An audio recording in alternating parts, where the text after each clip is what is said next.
directed that this meeting will be conducted in such a manner as to allow remote attendance by elected members.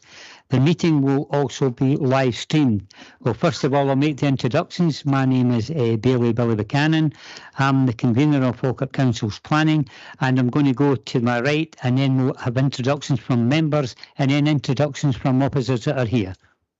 Morning, I'm Alf Kelly, Councillor Alf Kelly, Deputy Convener. Bailey James Kerr. Councillor Gordon Forrest. Provost Robert Bissett. I'm a councillor for the Falkirk North Ward. We'll go to officers now.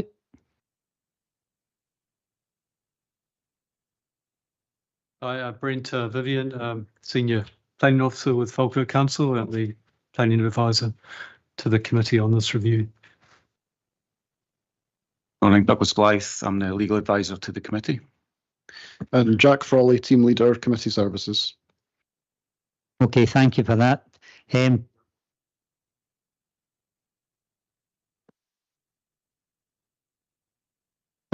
you want to introduce yourself, seeing you're online here? Yeah, no problem. I'm Danny Fallon. I'm the Environment Coordinator with the Council, and I'll be speaking to the biodiversity and landscape issues raised today. Thank you very much for that, Danny. That takes us to the agenda proper. We'll go to apologies. There's none intimated. That takes us to item 2, which is declaration of interest. And just for clarity, I'll read this out. Members should declare any financial and non-financial interest they have in any item of business at the meeting, identifying the relevant agenda item and the nature of the interest. Have we any declarations of interest at this time? Nope. Fine, thank you. That takes us to item 3 on your agenda this morning, which is a minute of meeting of the Planning Committee held on the 21st of May 2024. It's pages 2 to 7 on your agenda. Have we any questions arising from that minute? No? Agreed. Agreed, thank you. That takes us to item 4 on your agenda this morning, the Planning Review Committee procedures. And for this, I'll hand over to our officer, Douglas Blythe, who will set out the procedures. Thank you, Douglas. Thank you, Convener. It's not the first time this item has been before the committee, so I'll try and be as brief as I can. This is a review of a delegated officer's decision. So it comes before the Planning Review Committee for a review. The first job of the committee is to decide whether it has sufficient information to determine the review, and if not, there are various procedures open to the committee, namely further written submissions, site visits or hearings, and to date we have had written submissions. We've had 2 site visits, and today there's a hearing scheduled on specified matters, and we'll come to that in due course. Just to remind members that this is a planning matter and a planning decision like any other planning decision. So this is dealt with de novo, which means it's a fresh approach. But as with every other planning decision, it has to be taken in accordance with the development plan, unless material considerations suggest otherwise. And again, as with every other planning decision, it's a matter of assessing the relevant policies, balancing those and any material considerations, and giving reasoned decisions for any determination that's made. So I think that probably summarises the procedures, Convener, and I'll hand back over to you to take us to the hearing. Okay, thank you very much. We'll begin the hearing, and the first part of the procedure here will be to hear a summary from the agent who is with the applicant. First of all, gentlemen, could you maybe just introduce yourselves? I know there were supposed to be 2 coming, so if you could just, I see there's 3 there, just introduce who you are and what your designation is. Adam Tolman of Archer Architects, I'm the agent. Oscar James, applicant. Sam James, applicant's father. Okay then. Okay, the procedure is quite simple. It's you'll have 10 minutes to summarise. Then there'll be an opportunity for members of the committee to ask any questions. So you have 10 minutes starting from now. Thank you.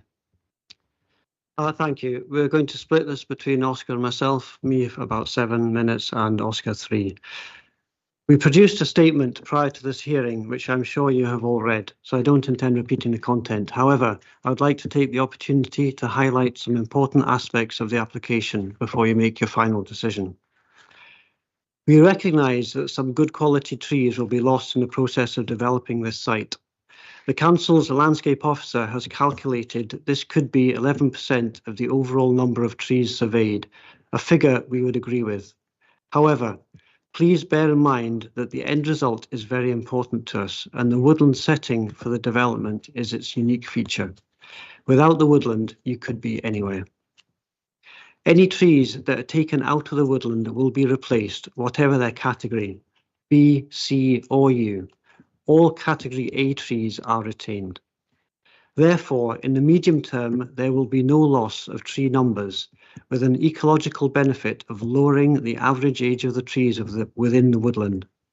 The age structure of the woodland is important, we understand this, and the location of replacements within the woodland will look to balance tree age throughout the site. All replacement trees, approximately 20% in total, will also be native Scottish species, shifting the balance within the woodland away from exotic specimens towards a more native habitat. The absolute aim is to have a net ecological gain across the site. This is a planning permission in principle, so we also recognise that there is a lot of detailed work to be done to fully understand the ecosystem of the woodland and how we can sensitively develop it within it so it thrives. We have indicatively shown where we think the best locations within the woodland would potentially be for 3 homes. This is a small number given the area of the site. However, it is important that the woodland dominates and remains the main focus.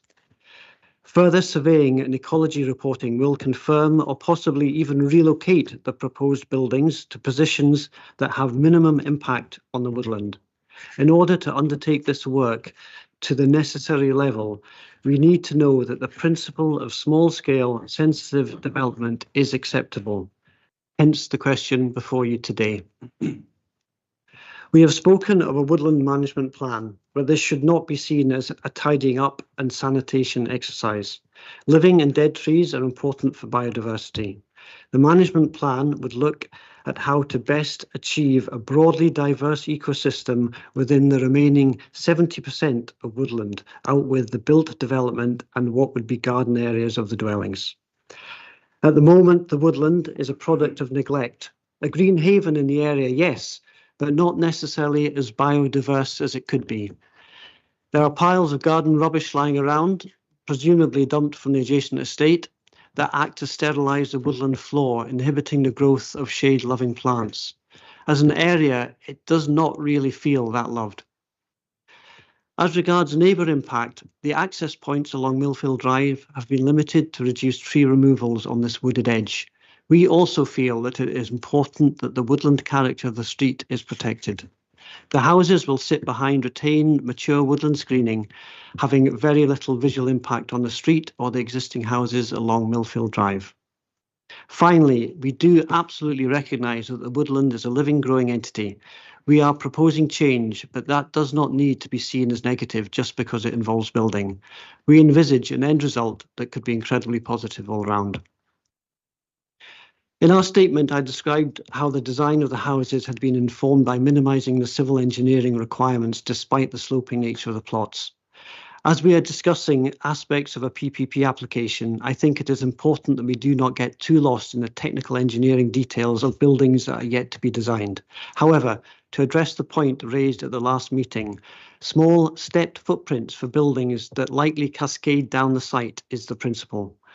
For 2 of the plots, small working areas with linkages at upper levels as are the solution. For plot 3, a small and tall massing has been used. Part of the development of the designs in the final locations chosen will be minimising the impact of the build, Construction zones will be kept tight to the building's footprint, minimising habitat and root damage. During the construction phase, new driveways and upper footprint levels of the building will be used as compounds and site parking areas. It is recognised that the roads within Millfield Estate are narrow and contractor parking will be restricted to the site compounds. Biodiversity. An ecological understanding of the site and the resultant enhancement of biodiversity is critical for a sensitive development to be successful. I touched on this earlier when talking about trees, but it is important to say that we totally agree with the comments made by the Council's Landscape Officer as regards additional investigations and reporting. This will be fundamental to the subsequent stages of the application. If a development principle is established today, a preliminary ecological appraisal and subsequent ecological impact assessment will be undertaken, with the conclusions and recommendations fully embedded in the design development of the proposal. As architects, we do not want to be involved in something ecologically detrimental. We will let the recommendations of the ecology consultants lead the design process should we be able to take this forward. As regards local improvements to give a wider community benefit, the applicant recognises that this may not be considered a material matter as regards planning, but from the outset has been very keen that any consent would have a wider positive impact on the community. Improvements to the path network and restoration works to the viaduct have been embraced as possible ways of delivering this wider benefit. I'll now let Oscar James, the applicant, update you on this aspect of the proposal. Thank you. So since I've owned and put in the application for this land, I've had a few contacts from the residents in the area. With regards to the viaduct, I have made ongoing reach outs. We have identified who owns the viaduct, and the reach outs and negotiations are ongoing to establish a plan for that. With regards to the residents, I've had a number of contacts over the last year and especially the last couple of months. It appears to me that for the last 10 plus years, it's been what looks like a community woodland management along the front edge of the street. The residents of the street have made it their responsibility to cut the hedges and trees back. And from one resident I spoke to, for medical reasons, he can't do that anymore, and it's becoming more and more unkept. So we're looking at taking that back. But the feedback from the residents in the area was that they'll be very happy to see the area taken from the dump that it is now, and be developed with a bit more looking the same as the surrounding streets. I've had reach out about a leaning tree that could potentially fall on a house that will need to be taken down, and other feedback from residents is that they would like the trees along the edge of the road topped. It may not be possible, but that was just their feedback, as the overhanging branches are damaging cars and vans. But I think overall, from the three that I've had the most contact with, they've told me that the majority of the surrounding streets would be willing to see the area developed to look a bit more in keeping with the street that they live on.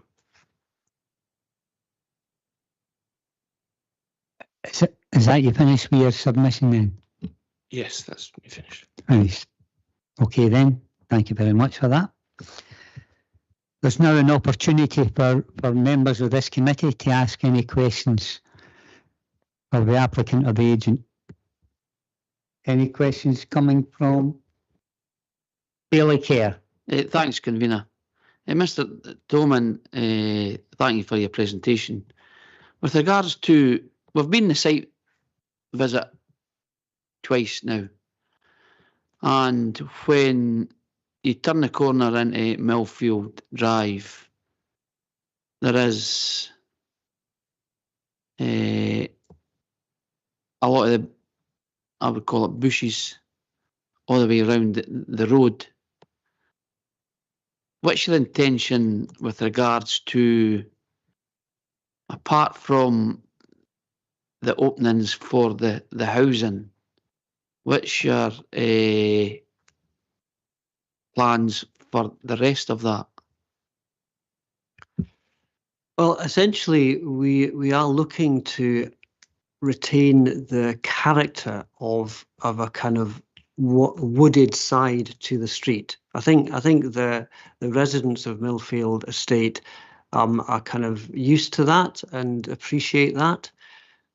So the reason why we just took 2 openings in and kept a decent amount of screening to Millfield Drive was to retain that character of the road. I think there's a kind of combination of things, and I think this will be driven by further ecological and assessment and tree surveying, that residents in Millfield quite like that. They like the green barrier, but they don't want it to get overgrown. So they've been speaking to the applicant about managing that, cutting it back. So I think there's a kind of process whereby we are looking to maintain the mature character of that screen, but in a managed manner so that it has a benefit to the residents of Millfield Estate. Generally, that's their main access road. They don't feel as though it's kind of growing over the road.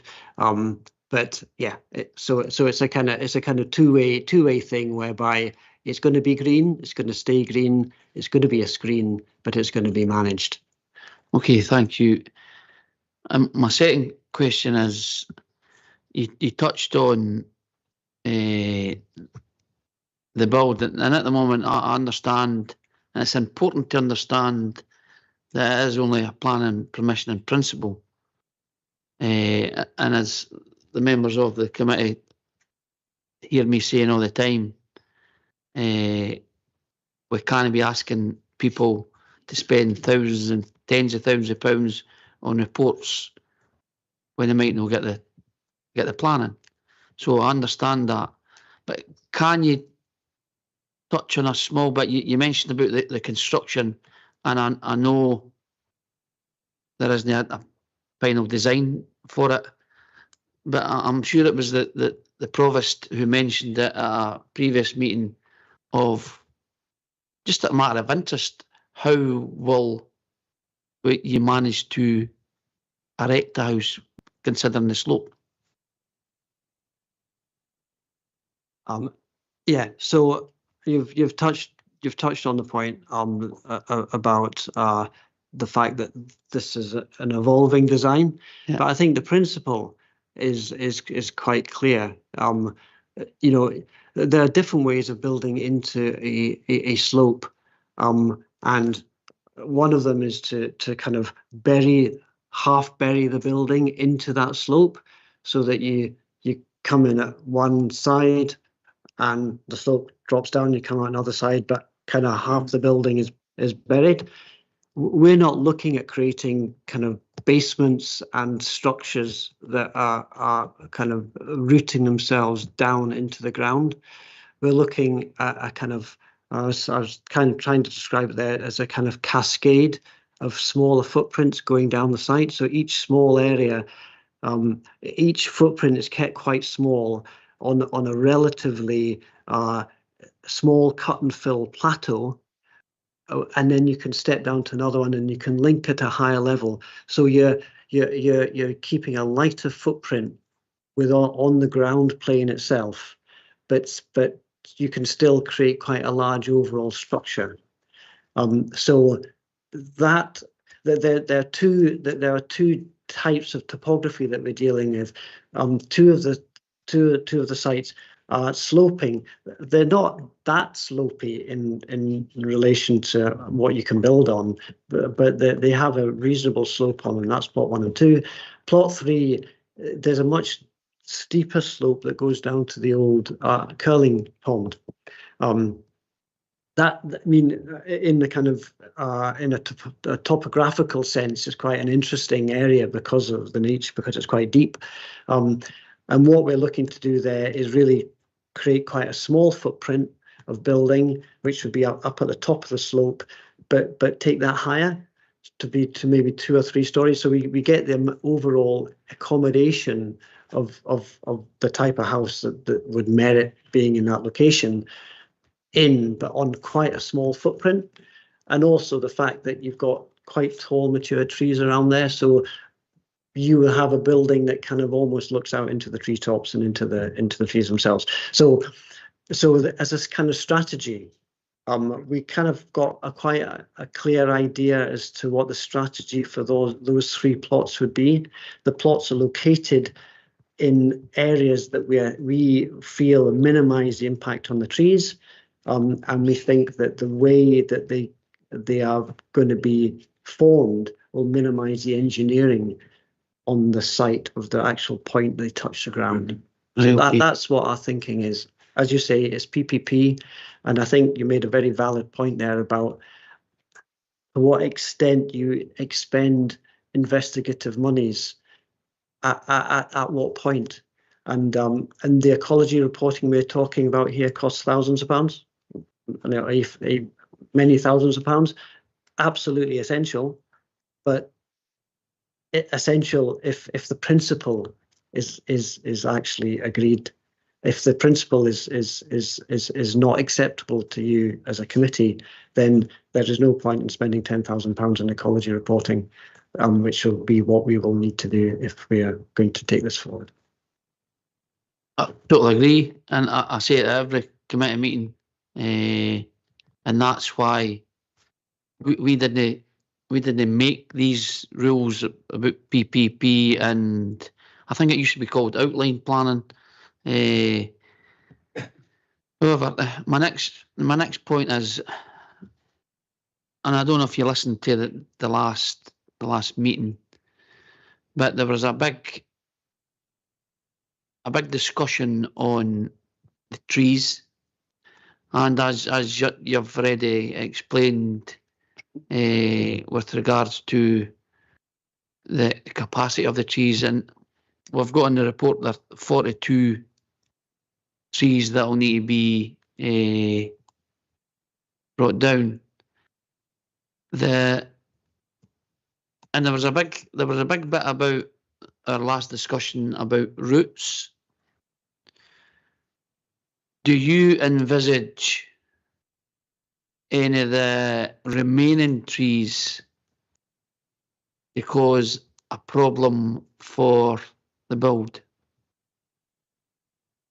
No, and I can say that quite clearly. I understand that this is a PPP application, so things may change. Things would only change for the betterment of the trees. So at the moment we have a tree survey which does need to be updated. However, that tree survey has focused our attention on the best positioning for the buildings. Our interpretation of that survey, the tree protection, the root protection areas shown on our plan, which were orange lines, are fencing which is put up before any construction works would start, which ensures that the compound of the building site doesn't spread over the course of time, and diggers and plant machinery are parked on areas that may compact the ground and affect the roots.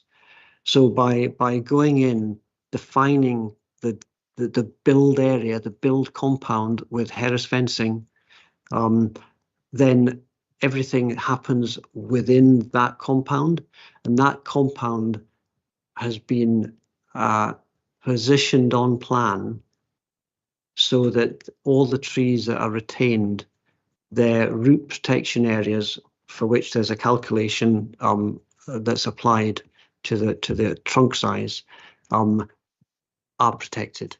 So we shouldn't get consequential damage to adjacent trees by a kind of creep of the build compound zone. Yeah. Thanks very much. My follow-on question from that then.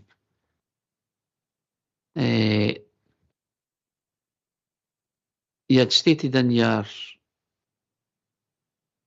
submission or your presentation this morning with regards to replacing the trees that are coming down. and it'll be indigenous trees that'll go back in instead of the imported trees that some of them are at the moment. Is that correct? Yeah, I think again we'll be led by the ecology consultants and the council's own landscape officers on this, but there is the general consensus, because that whole glen has grown from a designed landscape.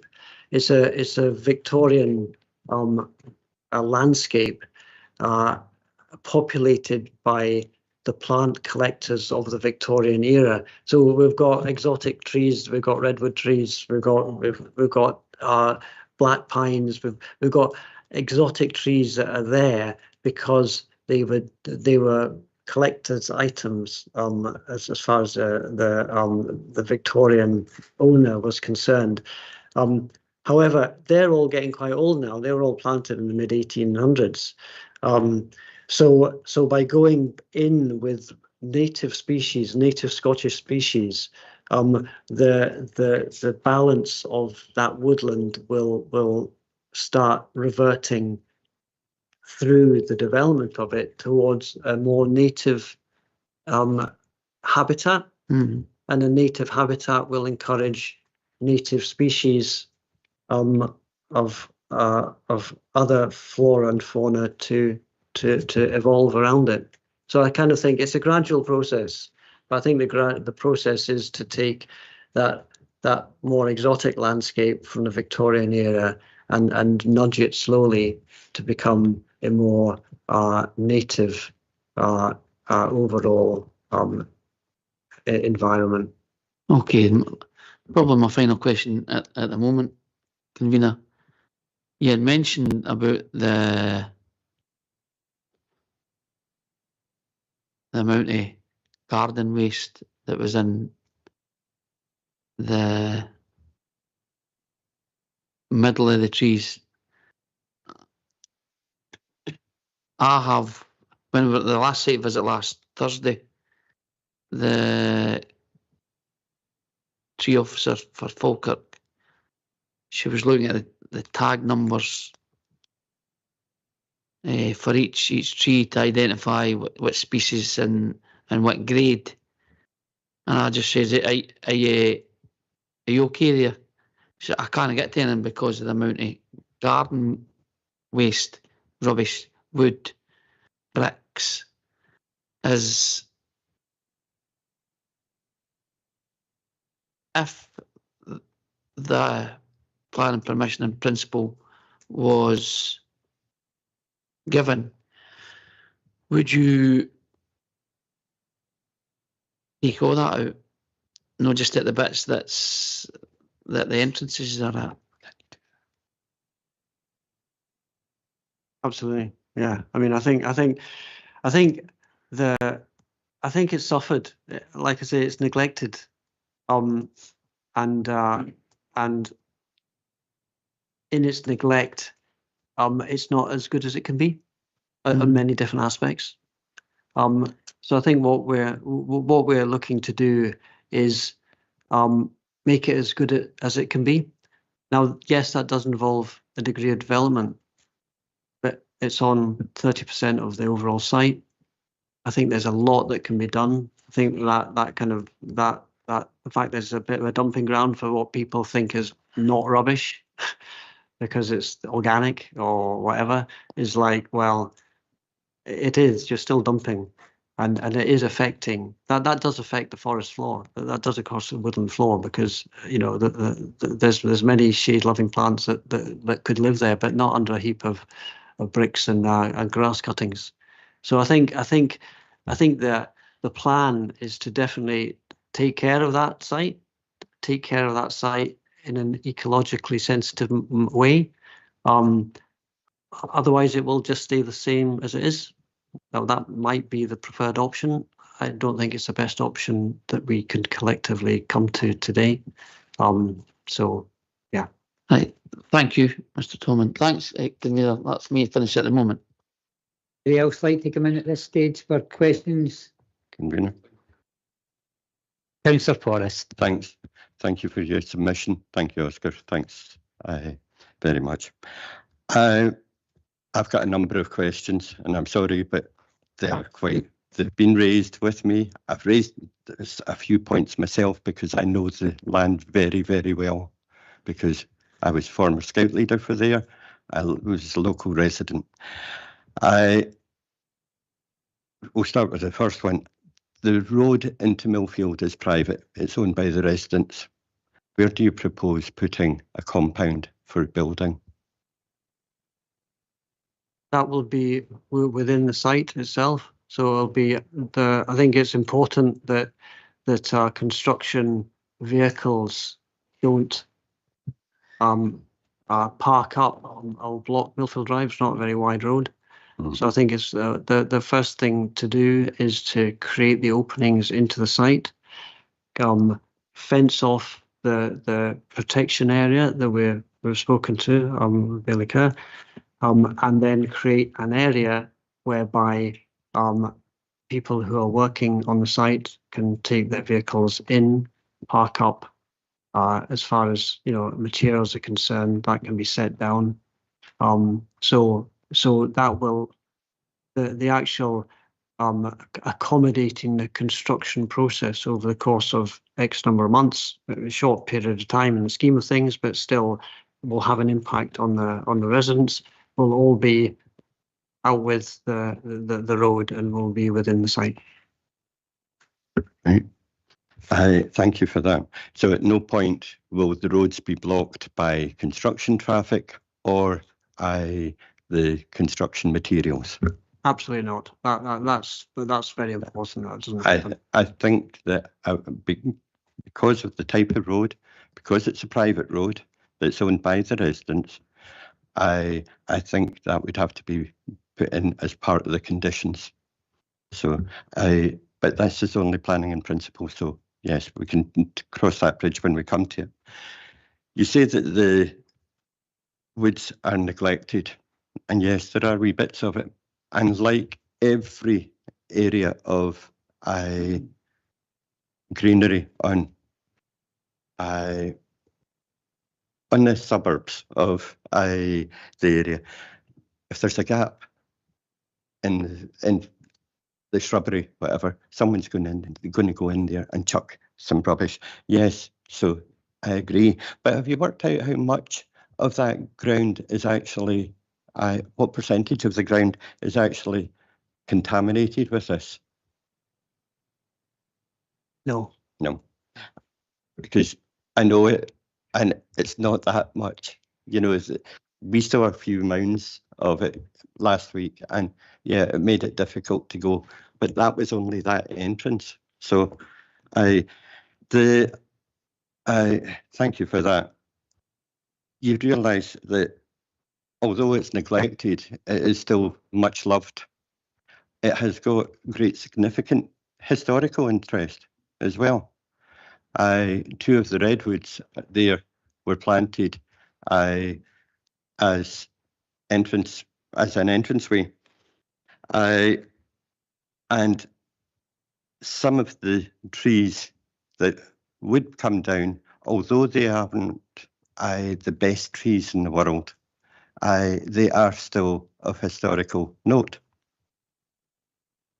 You made reference to it being an area of Victorian plant collectors. Well, as a descendant of one of the most famous plant collectors in the Victorian era, George Forrest, I'm quite proud of that. As are most of the people who live in Pullman.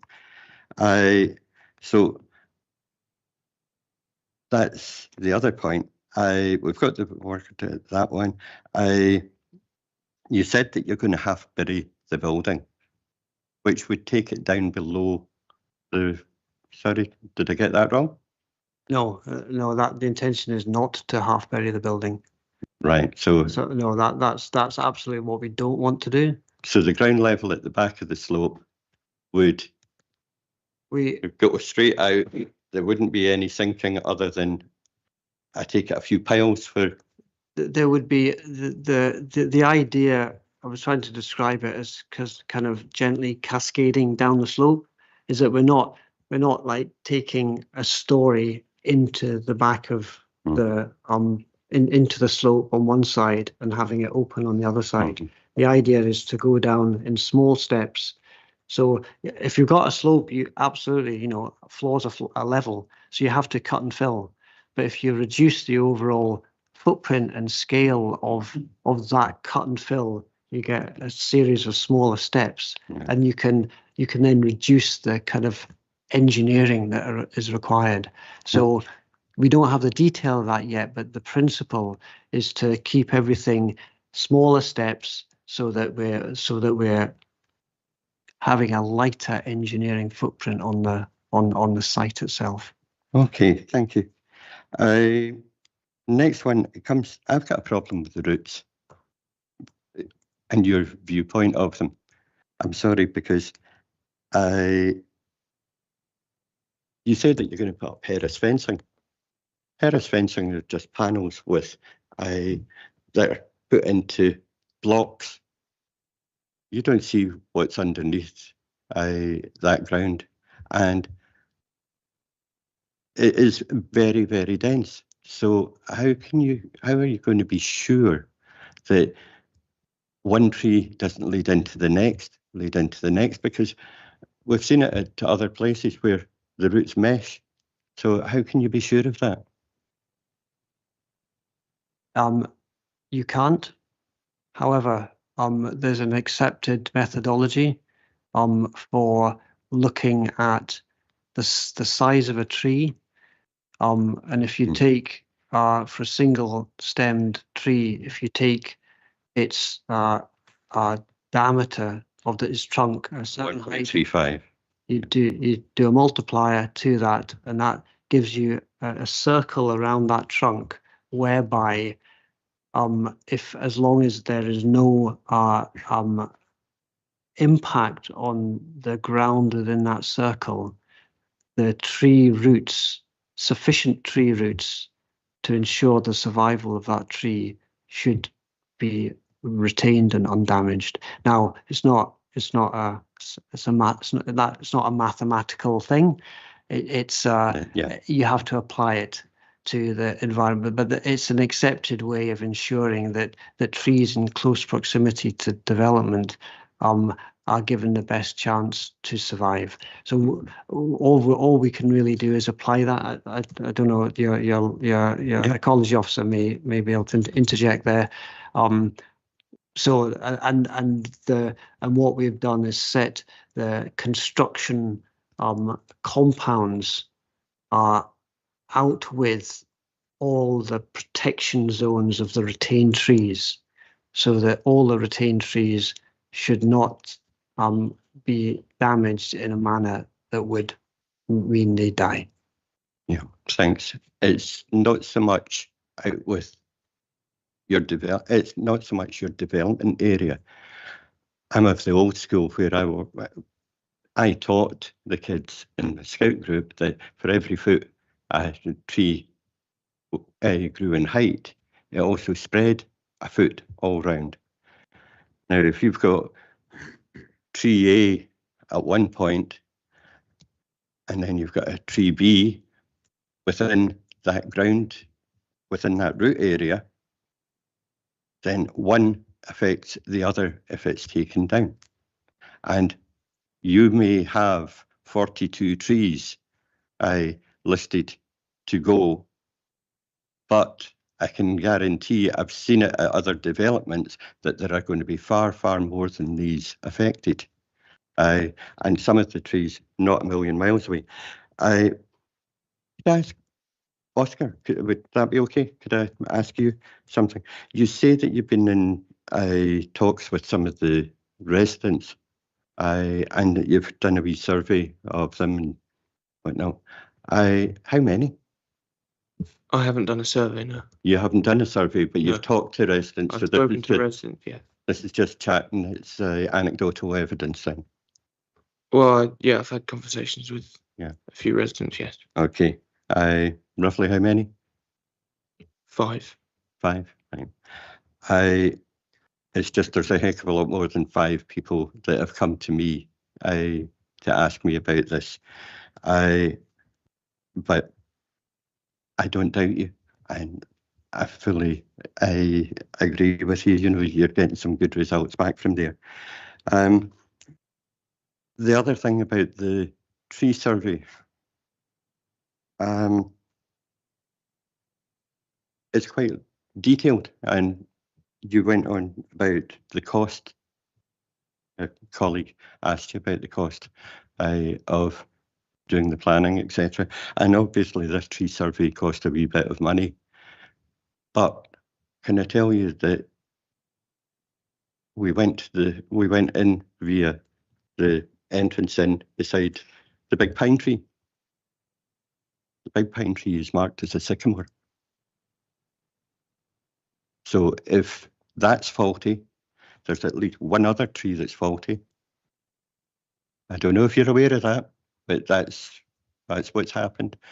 I think one of our planning officers was there and he actually saw it too. So the survey, I'm afraid, is not as accurate as you would hope to be. And I would ask that you go back and check it yourself. Can I respond to that? Yeah. We would be undertaking an updated tree survey because we also recognise that tree survey is older. So it's important that the tree survey is updated.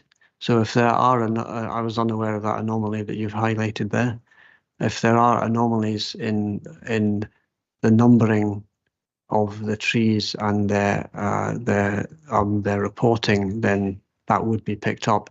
Because as far as I'm concerned, and I think it's important to restate, I made the point in my presentation that that we see this as an evolving design exercise that will be, should the principle of development be established as acceptable, then even the location of the buildings on the site are up for to be relooked at.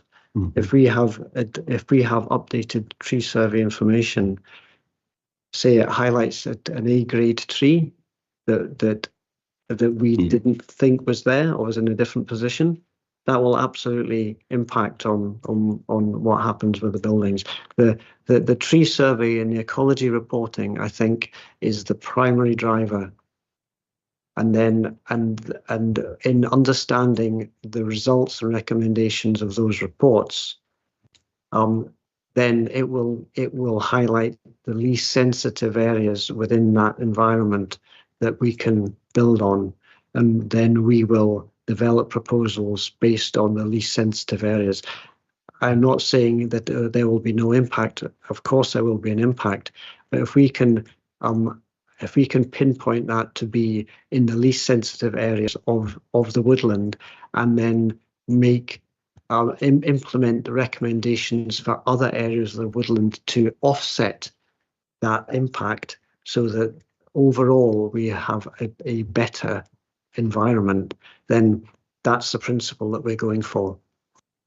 Right, thank you for that. I'd fully welcome seeing the new survey and seeing it updated.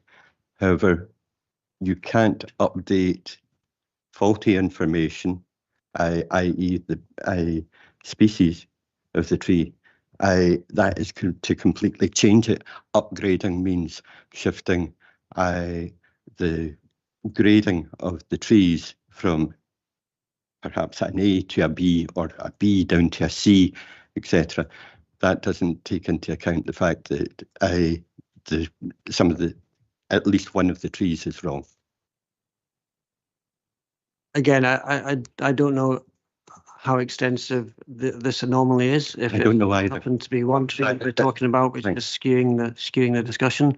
However, my view would be the new tree survey would be just that, a new tree survey. So it would not just reclassify the trees A, B, C, and new. It would also ensure that the correct species identification is there, and if there are any inconsistencies or inaccuracies, it would correct those. Yeah. So thanks. I agree with you. I don't know how many anomalies there are either, but if there's one, then it's wrong, and it's really got to be taken care of first. I think that's me at this point. Thank you. And thank you, Oscar. Councillor Kelly. Hi, afternoon, guys. First of all, you said 11% of the trees were coming down, 20% of the actual surveyed trees are coming down. Am I right there? Yeah. You were talking about the methodology for the roots. What sort of methodology is there for chemical leakage? When you're building, obviously you're using chemicals leak into the ground, and this could affect trees out with the actual trees that you want to take down. yeah, if we're in close proximity to roots, you can put barrier between the concrete that you're using for the foundations, to stop any kind of sulfite leaking into the ground itself.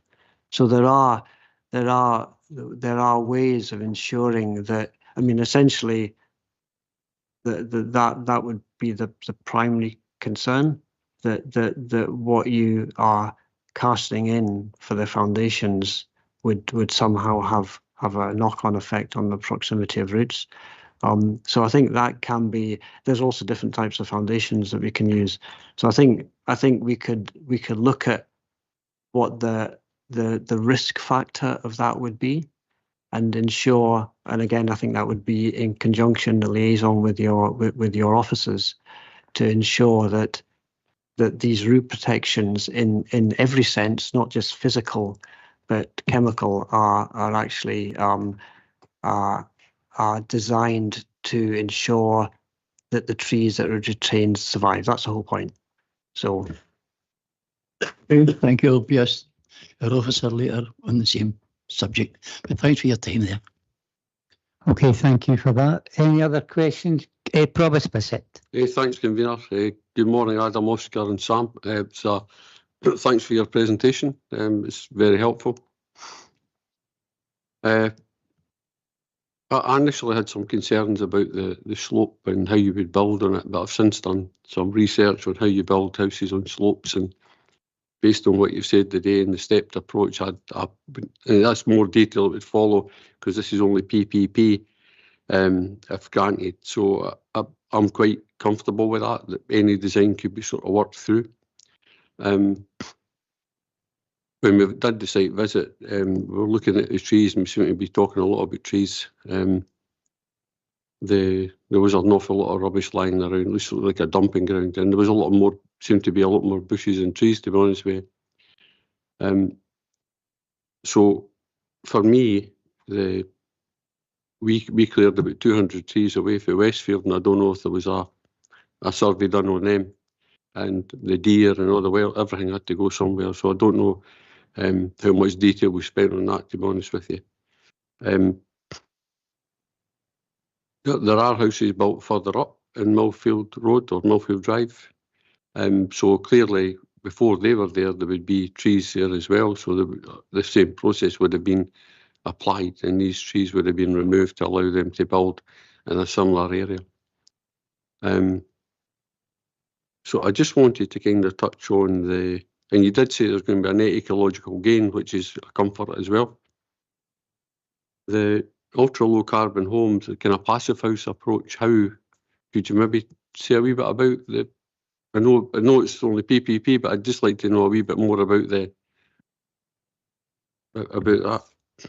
yeah, well, I think all new homes that we are working on at the moment are very kind of green focused, in that we are looking to design and specify dwellings that have a low carbon footprint. Mm-hmm. So we've got we've got a good track record and a good knowledge base on how to deliver that within the budgets of our clients who are asking us. I think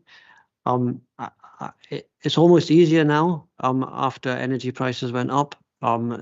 People are a lot more focused on ensuring that what they are doing has a low carbon footprint. And I think when you're building from scratch, you can take every opportunity to both build the fabric of the buildings to be very energy efficient, as in the fabric retains any energy that you put into the building. That's almost like, we spend most of our time doing that, and then looking at different technologies, low carbon technologies like heat pumps, the electrification of the energy input to the dwellings, so that that comes from a decarbonised source. Obviously, that's down to the generating companies, but that is, Scotland's doing quite well in that respect. So we can create. They might not be. Scotland is also looking at its own passive house set of criteria, which these houses may be able to comply with if they're in time. However, the fabric of the buildings, we would absolutely be specifying to a passive house standard. It might not have a passive house stamp, but the actual the heat retention qualities of the fabric of the building will be to that standard. Okay, thanks very much. Oscar touched on the viaduct a bit. I wonder, what do you think of sort of upgrading it or looking into that? What was the thoughts? The idea, if we can make it work, I think it'd be brilliant. If we can, the viaduct, at the moment it's quite magical. You kind of go down and it's quite overgrown, but obviously when you see it, you know that there's history there, because the structure kind of punches above its weight, and yet it's buried in the middle of a woodland. So I think it's quite a magical little local piece of history. And from the very beginning, when we were discussing this, Oscar and I, we felt that to be able to restore that as part of the development would be great. Now, there's various issues that we'd need to go through in order to do that, but as a kind of intention, I think that would be a really positive thing for Millfield. If the viaduct becomes too dangerous to cross because its parapets go, then that path will be closed, even though it's a slightly informal path.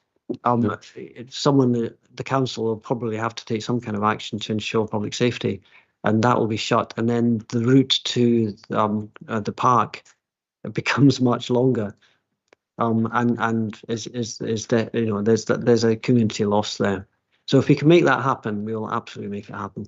Okay, and just on the trees, I think we're told that the survey there is a kind of formula for a metre up. The route goes out so far, so you could basically work out how far the routes are going in any direction and stuff like that. And I was sort of comforted by the way you said you would protect them from any sort of chemicals and things like that. So, was you going to say something?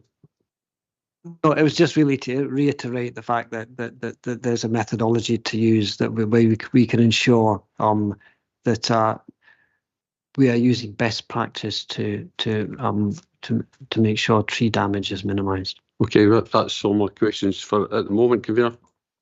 Okay, thank you, Provost. I'm going to come in at this stage. I've been listening intently. Obviously, I'm not any expert on trees, but obviously that's been the sort of consensus debate this morning has been on the situation with the trees. And obviously we have got our officer will be coming in shortly to give a summary on the assessment pay place services. In terms of your submission, it says, and the impact of proposed development on trees on the site. And to be honest with you, I think this has been one of the most important site visits we've ever had second time around, because when I went there at first, I found it unimaginable that a planning application was coming for this area when we went through the path initially. You state quite clearly the impact of proposed development trees of the site. Currently woodland is the result of a design landscape where some fine examples of collector specimens, black pine, giant redwood and Douglas fir stand alongside mature beech and yew. This design structure from the late 1800s is now infilled with self-seeded trees and invasive rhododendron, with original design difficult to discern. The proposed development will require the removal of some trees, but in such a way as to have a net benefit on the overall landscape design and habitat within the glen. Now, I think one of my colleagues has already mentioned this morning that it's not just trees, it's saying there's a lot of bushes and bits and pieces. So I was listening to your initial submission, sir, when you stated, I think, correct me if I'm wrong, that you believe that if you sort of clear out, let me use that term, if you're going to clear out some of this bushes and sort of deadwood, then and are you going to be replanting in these areas? I think what we're going to be led by the ecologists on this, because if you take, I mean, rhododendrons, they look great, but they absolutely smother the kind of woodland floor from what you would normally find in a Scottish woodland. So, you know, if we're taking out invasive species like rhododendron, then we would be looking for advice on whether we are creating, you know, kind of glades whereby there's a little bit more, you know, some of the trees could be taken out, the rhododendron removed, so that shaded glades that have a little bit more sunlight and dappled light encourage shade-loving plants. There'll be a greater degree or lesser degree of shade on the floor. So I think there's that's why I say that there's a lot of work to be done on this, whereby we need to be able to sit down and listen to the recommendations of the ecologists so that we can create a varied habitat at the end of the day. So it might be that some of the trees that come away we replace at the other end of the site, because that creates a little bit of an opening, and the additional sunlight in that area will encourage a set of plants that don't currently exist on the site. So I also am not an expert, councillor, but I am a listener, and we will be listening to the ecologists. So overall, you think then that the I would say a clearance, say what's there that isn't protected would in the long run be beneficial to the whole site in the future? Is that your interpretation? Sorry, could you say that again? What I'm saying is that if there's a sort of clearance, that's the word that I'm using, what the bushes and deadwood and whatever, then at the end of it, then this would be beneficial to the future of that area. Yeah, that may be, that we may clear that out. That may become a whole bank of bluebells, because Okay. you know, because they can now grow because roadies are gone. Okay, thank you for that. Okay, then we've questioned the applicant and their agent. It's nothing else at this stage. It's now an opportunity for our officer, Danny Thallen, who will give a remote presentation on the submission from Place Services. Thank you, Danny. Thank you, Bailey. Sorry, let me just switch windows so I'm not looking at a side screen here. So I'll read out the statement for the hearing. So the site's formed as part of the grounds of a formal landscape which were associated with the former Millfield House, which is a non-inventory designed landscape. The site's more or less continuous woodland, and it includes mature specimens of beech, common lime and sycamore, as well as a number of ornamental conifers planted as part of the formal landscape. The application wasn't commented on by the landscape officer at the time of the submission, but they've since reviewed the documents and have made the following observations. The proposed development site is woodland, Therefore, Local Development Plan Policy PE20, Trees, Woodland and Hedgerows, applies. This policy includes a presumption against the removal of safe and healthy trees, as well as protection of ancient, long-established woodland. The woodland alongside the Polmont Burn is recorded in the Ancient Woodland Inventory. The statement that 37 trees would be removed, including 22 Category B and 13 Category C trees, is on page 13 of the supporting planning statement. Discrepancy in the number of trees to be removed referred to in the different documents have been noted, and the agent has since confirmed that a total of 42 trees are to be removed, of which 15 are for woodland management grounds. Therefore, 27 trees were to be removed because they would be affected by the development proposal. To break that up into categories, there were 23 Category B trees, 17 Category C trees, and 2 Category U trees. For clarity, a Category B tree has a significant positive impact on the local environment and has a significant life expectancy.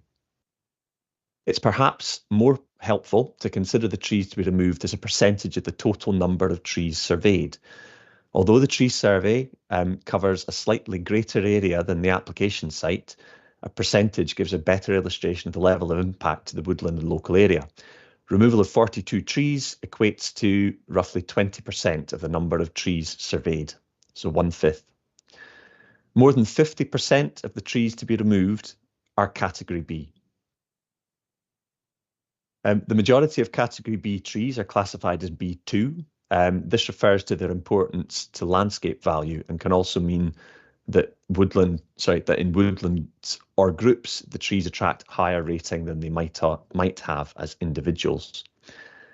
The application documents include a tree survey prepared in 2020. The tree survey was valid for 12 months. This is usual practice, as trees are living things and may be subject to change.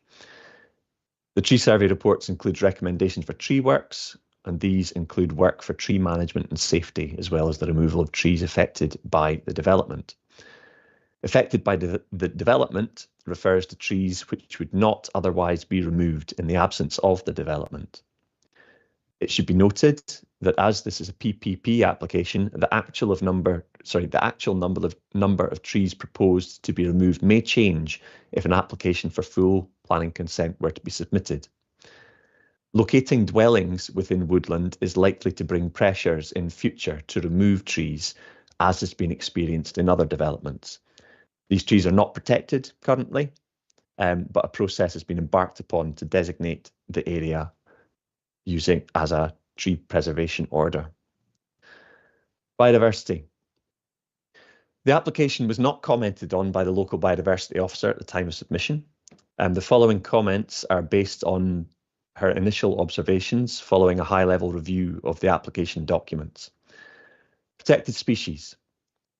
Given the habitat currently within and adjacent to the proposal site, there would be potential for several protected species to be present, including bats, badger, great-crested newts, otter and water vole.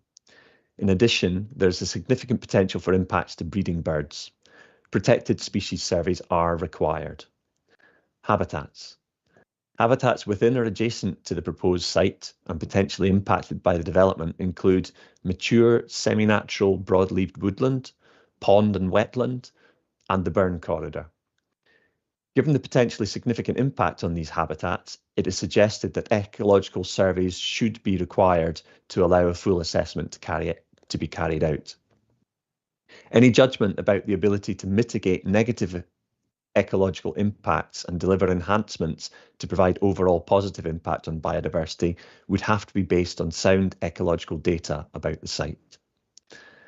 The site is part of a significant area of woodland and part of a locally important woodland and burn corridor. Loss of part of this habitat is likely to impact on the overall ecological health and viability of the wider green space and habitat network. Woodland. The loss of a significant number of trees is a concern. The applicant suggests that a proportion of the trees to be lost are of a lower value because they are younger trees or have a limited remaining lifespan. Ecologically rich woodland should have a varied age structure. The presence of significant deadwood and younger trees, as well as mature specimens, far from being a problem, indicates an ecologically rich woodland habitat. The varied age structure, including standing and falling deadwood, should be retained. Woodland management. The proposal to clear fallen and standing deadwood would be detrimental to the woodland ecology and is not appropriate ecological practice. Deadwood is a vital part of an ecologically rich woodland habitat.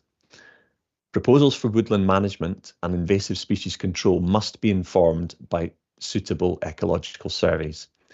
We would recommend that further ecological surveys are required to inform an assessment of the opportunities for and the likely benefits of woodland management, and whether these could offset the negative ecological impacts of the development.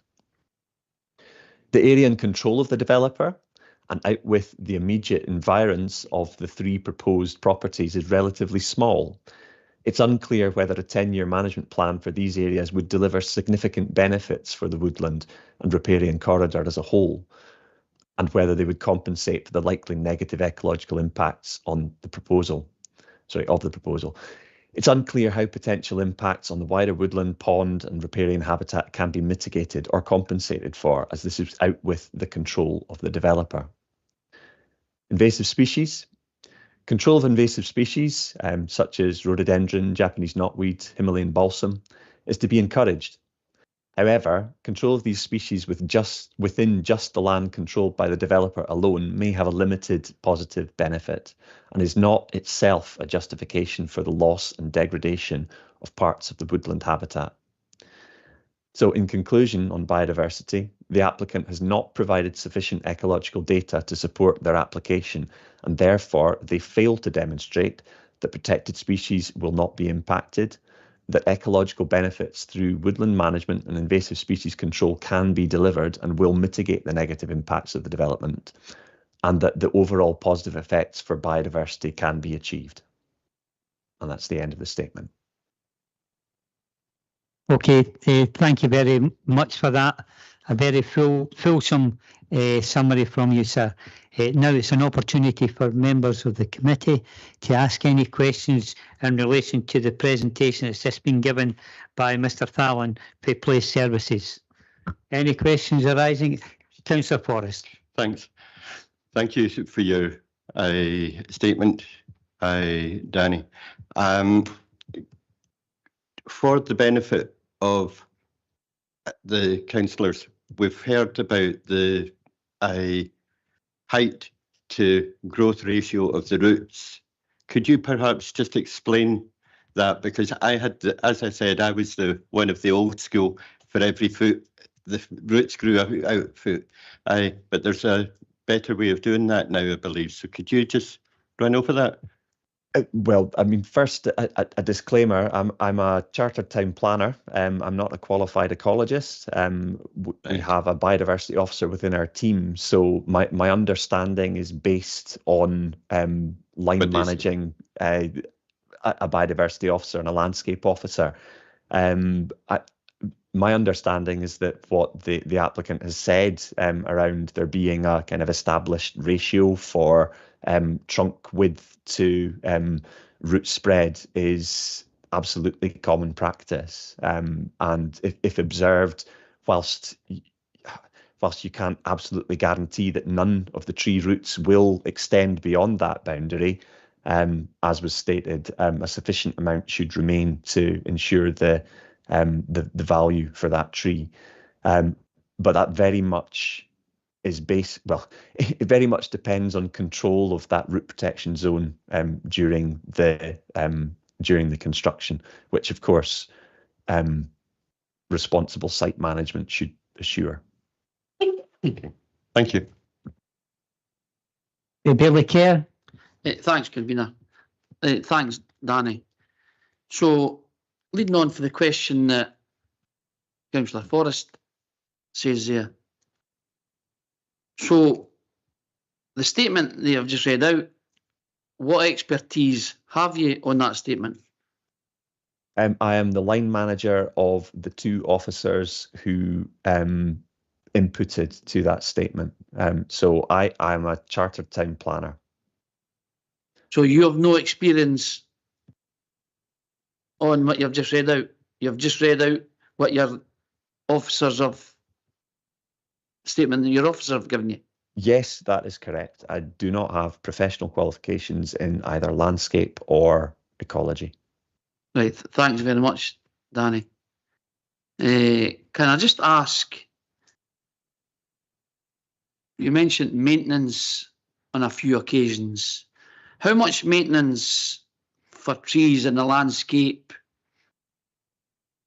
do the council do in the Millfield area and the Great Buchanan area? That's a good question. The council don't manage trees that aren't owned by the council. In the Great Buchanan area, for example, which is council owned, we carry out a fair degree of woodland management. We have just in the last year implemented the Lower Braes Woodland Management, Urban Woodland Management Plan for the area, in partnership with our partners, the Green Action Trust. We've carried out a significant amount of woodland management in Great Buchanan Park. We've also done tree safety surveys, removal of dangerous trees, and some path creation and way marking within those woodlands.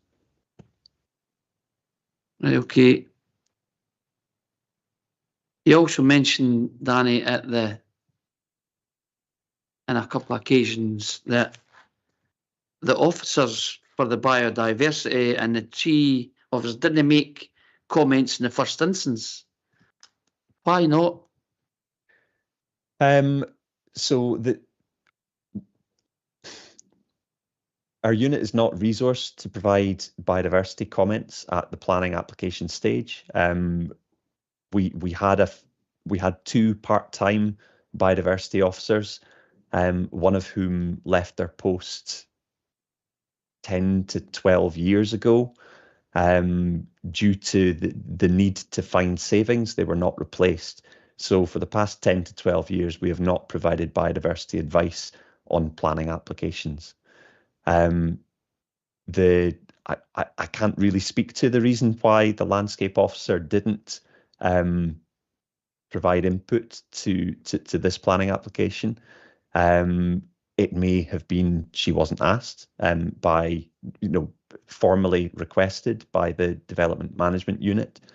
The process she goes through is she screens the weekly list and she calls in anything that she sees that she feels it would be useful to provide comment on. But again, coming down to resource, we have had 1.5 landscape planning officers traditionally. We now have half a landscape planning officer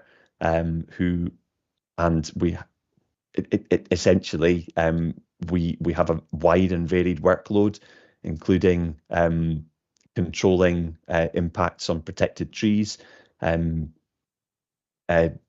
processing protected tree works applications, and carrying out other kind of tree safety work. So it may have been that she didn't have time in her workload to comment at the time. It may have been that it was missed, but again, that's pure speculation. Thanks, Danny. And I'm not blaming anybody here. I just wanted to understand why we wouldn't think that since this is planning permission in principle in a tree area, that we wouldn't think that would be important to comment.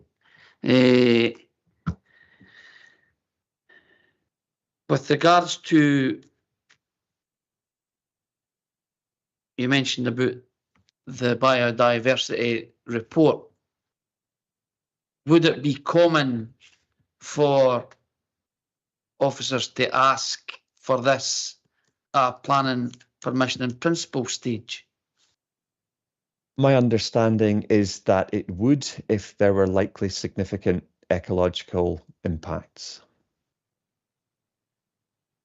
Okay, thanks very much. That's all at the moment, Danny. Thank you.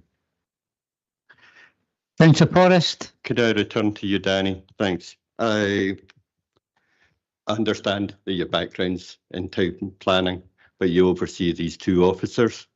I do. Have you, both of them are in agreement with this report? Absolutely. They inputted to the report and worked with me to write it. Thank you. And you've never had reason to doubt their decisions in the past? Absolutely not. I've 100%. Thank you. Thank you for that.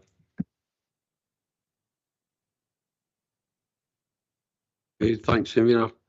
I'm just a bit concerned about consistency and equity here. I mean, down at the Westfield area, when we were going to build that roundabout in the sky, we chopped down 200 trees, and I never saw any report on biodiversity or loss of wildlife or habitat or anything like that at all.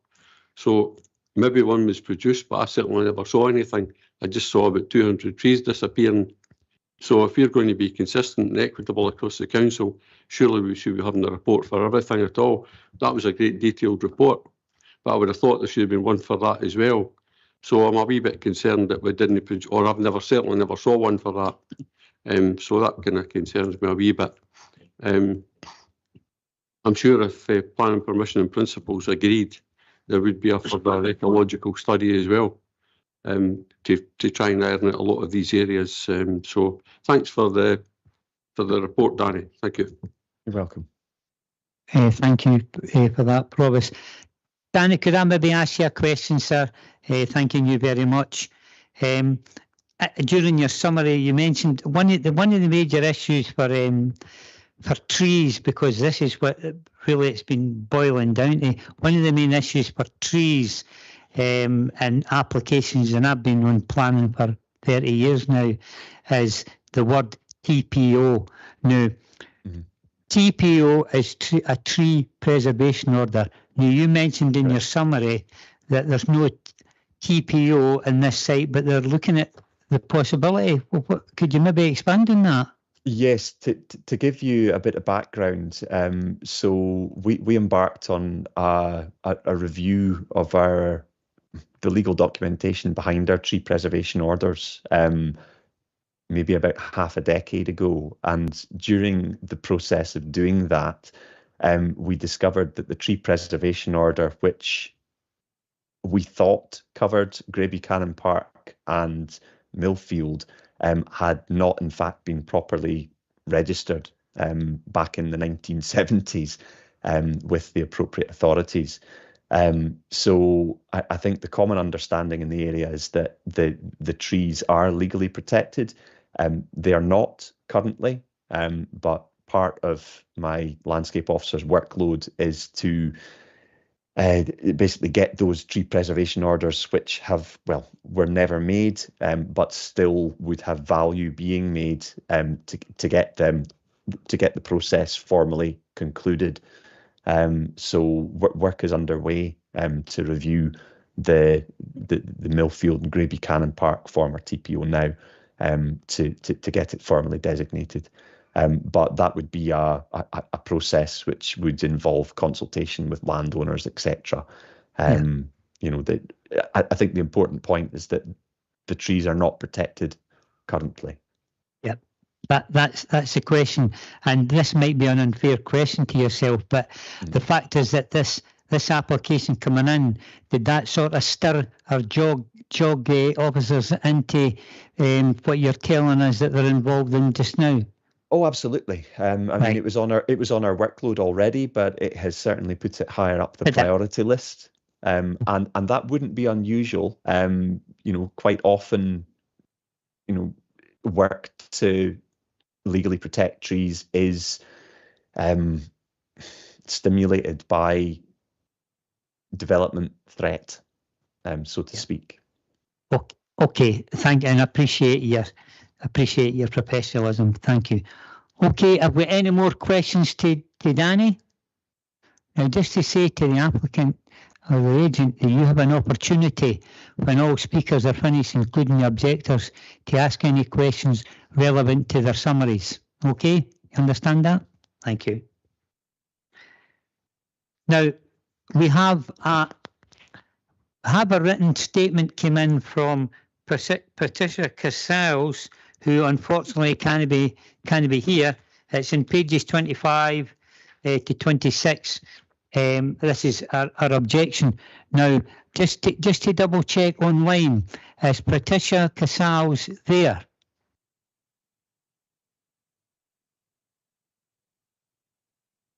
No. No, I'm sure that, like myself, members have had an opportunity to read the objection, the summarised objection by Patricia, but it's just to let her know that we have brought up the fact that she had an opportunity this morning. Unfortunately, due to circumstances, she was unable to attend, but that we have. Did members agree that they have read her objection? Do members agree to that? Agreed. Okay, thank you. Just for the record. That now takes us on to Mark Young, objector, who will present his statement online. Are you there, Mark? Yes, yes, I am. Thank you. Okay, then, Mark. We can't see you, but we can hear you fine. Yeah. I hope you don't mind if I've tweaked my statement slightly, just following, kind of reading through some of the other information that was provided, but it's still in line with what I'd kind of set out. Okay, Mark, we can see you now fine. You've Perfect. got 10 minutes. 10 minutes from now. Thank you, sir. Thank you very much. So yeah, thanks for allowing me to attend and to present my concerns, and thanks to the applicant for their earlier comments. So I am one of the local residents that lives immediately opposite the proposed development. I am indeed kind of opposed to the proposals. Just for note, there was 17 objections that were received in the planning, and this suggests that there wasn't, then there was no supporting comments that came with that, suggesting that there isn't an interest for or support for the development by local residents. With regards to the applicant's comments on discussions with local residents, I can confirm that I have not been personally approached in terms of the discussion, despite being immediately opposite one of the access points. So I would welcome any future engagement with them to discuss their intentions going forward. As noted, the site is challenging in terms of topography. Slopes can be up to about 16% in terms of their gradient. This is often well and can exceed for access roads coming down to them. So in terms of the construction to the plots, that it would have a need for potential land raising or earthworks to kind of make the roads to a more suitable grade. So regardless of the construction methodology adopted, this would likely be extremely disruptive to both wildlife and local residents. Furthermore, the applicant hasn't yet provided any details on sort of the foundation methodology in the context of a challenging site. And I do appreciate that's only a planning permission in principle, and that's something that's still to be decided. So under National Planning Framework 4, any new development is required to enhance biodiversity for the site. Whilst it's good to hear that there will be a net gain in the development, there needs to be substance behind this. It was previously noted that a 10-year woodland management plan would be undertaken. However, this alone does not appear to be sufficient to mitigate the loss of habitat that would be created from the proposals. In terms of drainage and environment, these homes could not connect to the existing combined sewer network due to known capacity issues, where flooding frequently occurs across the development, or across the existing sort of Millfield and Lyle Crescent housing development. During heavy periods of rainfall. This is due to the whole network being connected to a Scottish Water pumped system further downstream, which has a limited or finite capacity as it is. So therefore, any kind of physical connection would also need to be through privately owned land to reach any existing public assets. Or it would need to be discharged into local water courses. Either option would be unacceptable in our view, or our residents' view, in terms of the disruption to local residents or to the impact on the water environment. Furthermore, the loss of any kind of trees in the development and hard standing areas would have a negative impact in terms of the surface water runoff discharging into the Polmont Burn, which is already understood to have flooding issues further downstream at the Klondike Garden Centre. There's in the information the applicant has provided that's accessible on the portal, there's been no mention about what the impact is out with the site itself. The applicant does propose ultra-low carbon homes. However, this very much just appears to focus on the houses itself and doesn't really take into consider the overall carbon impact associated with all the external works and kind of loss of habitat that would be associated with it. It also needs to be looked at in terms of a national planning framework for sustainable places. The need for tree removal, import material and access roads and associated infrastructure for all the drainage would also need to be thoroughly considered in terms of the value that these houses would actually bring to the local area. In addition, the applicant proposed to use solar panels. However, there's no assessment made in their application as to their suitability. The high trees in the area, we often have moss building up on top of the houses because of the lack of sunlight that we do get. So it'd be very interesting to understand how the use of PV panels would actually be made feasible, how this would link into the tree any tree retention on the site to ensure that at some point down the future any future owners of these properties don't decide to cut down more trees to make the use of their PV panels more feasible. In the applicant's original application, they also clearly stated they would undertake a comprehensive restoration of the access bridge between Millfield Drive and Great Buchanan Park. But based on the latest hearing response that was circulated, this appears to be diluted down to a 1% investment of the construction costs, the value of which would only likely provide a bare minimum to the aesthetics of the bridge. There's talk about the replacement of some of the removal of the steps running down through some localised regrading and replacing some of the stone copes and pointing. This would have a kind of minimal sort of beneficial impact in terms of the overall state. And I do agree that the existing bridge isn't in the best state to begin with, but it needs a substantial more investment to be able to make it to kind of go back to the applicant's original proposals of being a more comprehensive restoration. There was also note that any such investment wouldn't be legally binding until that had been all agreed with the local landowner. So it doesn't appear that there's a direct incentive for the applicant to deliver this aspect of the scheme. Furthermore, councillors will all be aware of the case associated with the development of the new build housing on Scott Avenue, just further up in the existing housing development, which was subsequently rejected by Scottish Government through the appeal process. I strongly hope that the committee does thoroughly consider all the information and overall make the right decision to uphold the original planning refusal. Thank you for your time. Oh no, thank you, sir, for your summary. Thank you very much. It's an opportunity at this stage for members of the committee if they would like to ask Mark any questions in relation to this application. Any questions? No questions? No questions to Mark? Okay then. Okay then, no questions to you, Mark, but thank you very much for your summary, sir.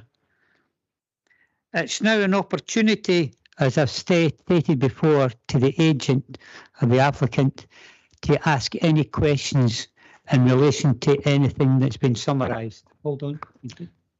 I don't think the opportunity is there for any cross-examination. No. Convener, I think it's just for the applicants and the agents to reflect on what the other witnesses have said and to respond to those points rather than asking direct questions. Correct. And you don't bring any new information into it. Thank you. Okay, I will briefly respond to some of the statements made by Mark. I think it's important that the level of questioning matches the level of detail presented. As far as the water environment is concerned, we would fully expect SEPA and the council's own flooding team to look at a DIA, drainage impact assessment, in due course, so that the drainage issues would be thoroughly investigated within a full planning application or for conditions associated with the PPP. I think it's important not to say that a management plan that hasn't been created yet is insufficient to deal with the issue. We haven't presented anything, so how good it is at achieving its end result can't really be established. and investment in the bridge, there's a full intention to engage in that process. The alternative seems to be just do nothing about it, because it's not going. The council isn't going to, doesn't have the ability or the financing to invest in the restoration of that bridge. So we have on one side something, and on the other side nothing. And to my mind, something is better than nothing. Scott Avenue is a completely different application, so not relevant to this case. I was interested in what you had to say, Danny, about a TPO. Slightly surprised as well, actually. You said that, I mean, in a way, I welcome the TPO because I don't find that to be a scary change in circumstance, because as far as we're concerned, we want to and will fully engage in the ecological aspects of that are necessary to look at in detail on the site. If you say the TPO requires engagement with landowners, I don't think there's been any of that if you're working on it in the background. So seems to be slightly surprising that no comment was ever made by yourselves up until this point in the process. This application has been on the books for 2 years, a long time. And if you're working on TPOs in conjunction to protect the woodland, I would have thought it would have been beneficial to be more open about that, and we could have engaged with you on the process. However, as I say, if you put a TPO on it tomorrow, it wouldn't actually concern us, because a TPO isn't about putting trees in aspect. It's about ensuring that trees are adequately protected, and that's what we intend to do. I don't think there's very much more. Okay. Thank you for that.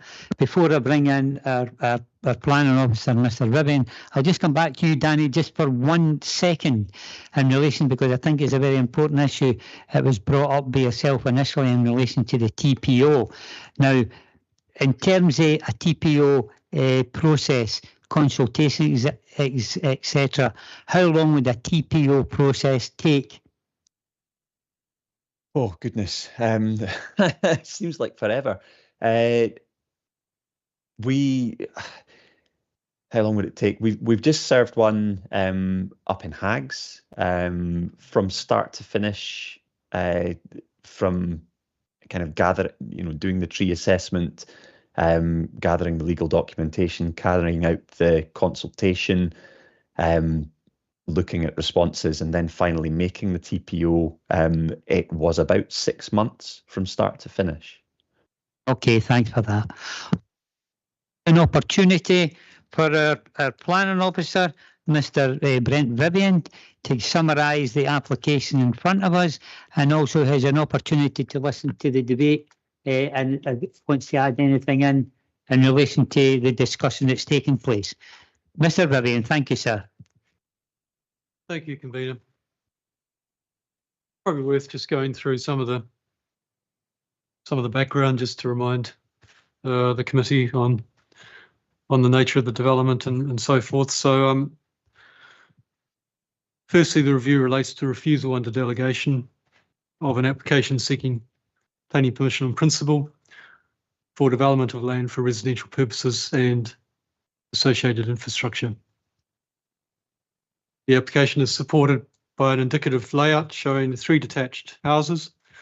And if you look at page 307 of the original agenda, there is a drawing on that page.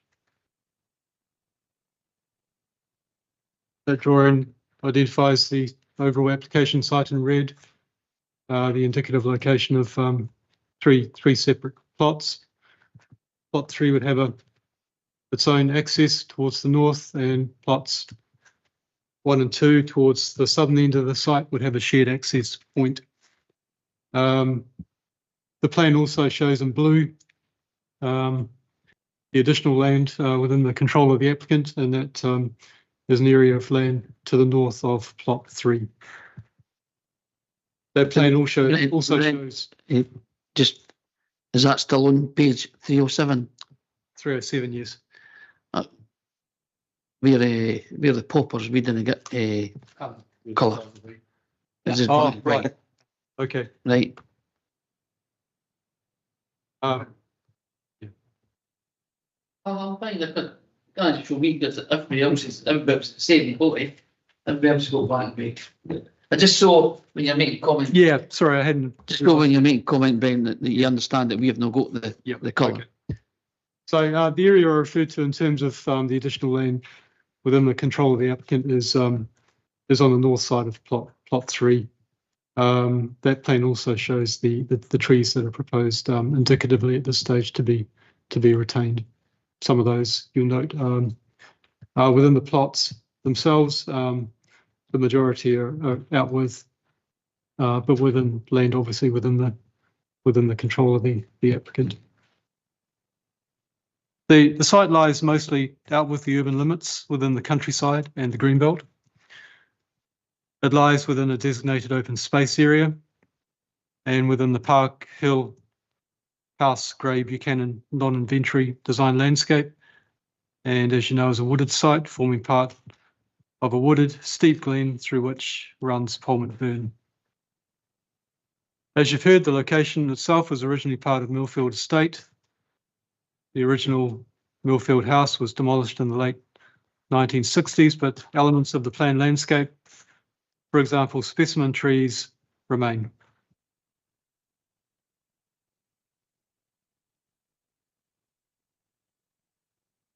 The applicant, through their submissions, have recognised that the site is not allocated for housing in LDP2, and that there may well be a number of protective policies within the local development plan that would preclude development of the site. However, the applicant has put forward a number of material planning considerations, as members are aware. An application is to be determined in accordance with the development plan unless material considerations indicate otherwise. Those material considerations put forward by the applicant are firstly, the delivery of a high quality, environmentally sensitive, ultra low carbon housing development at an accessible location. Second, the opportunity presented to manage the woodland and generate richer biodiversity across the site. You've obviously heard quite a bit about that this morning. Thirdly, an opportunity to increase connectivity and recreational access within the confines of the land that the applicant has control over. And lastly, an opportunity to restore an important local heritage asset within the Glen, which you've also heard about this morning. The report of handling prepared by the case officer set out the planning assessment. That's in your original agenda, and the overall conclusions were that the principle of built development within a mature greenbelt woodland with the inevitable loss of trees and woodland habitat was fundamentally opposed to National Planning Framework 4, and the proposal does not accord with any of the circumstances set out in National Planning Framework 4 and the local development plan to support housing in the countryside at this greenbelt location.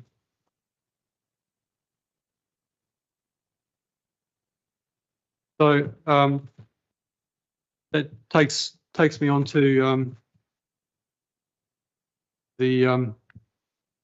obviously the officer's recommendation and the ultimate refusal of the application under delegation. There were 8 reasons for refusal. Those fundamentally related to development plan policies in relation to the greenbelt, housing in the countryside, biodiversity, loss of trees and woodland, and historic gardens and design landscape considerations. Other policies identified in the refusal reasons related to placemaking and the nature crises, and I think it's fair to say those issues flowed from the fundamental concerns in relation to woodland loss and biodiversity impacts. I might also add, having reviewed all the policies assessed in the officer's report, that the proposal, due to the accessible location of the site, was considered to contribute to local living and 20-minute neighbourhoods. So obviously, I think the next step is, as the committee go into their deliberations, is to carefully consider the application against the relevant policies of the development plan and any material considerations, and come to an overall view, exercising its planning judgment, taking into account the information before it and the hearing submissions heard today. Okay, so thank you very much, Brent.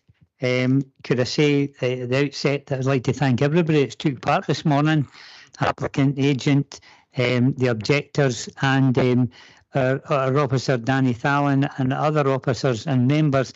I think it's been a very fulsome debate. An hour and 40 minutes we've been discussing this, and it's so important that we make the right decision. So therefore, I'm now going to go into debate with committee to come up with a decision today. Thank you.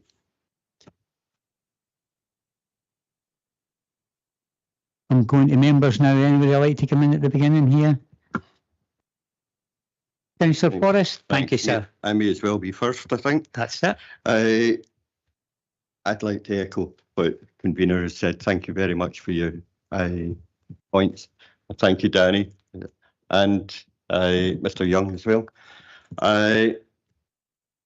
This came to me as one of the local members. An awful lot of people did object, and I think when you visited me, I also told you that there were objections to it.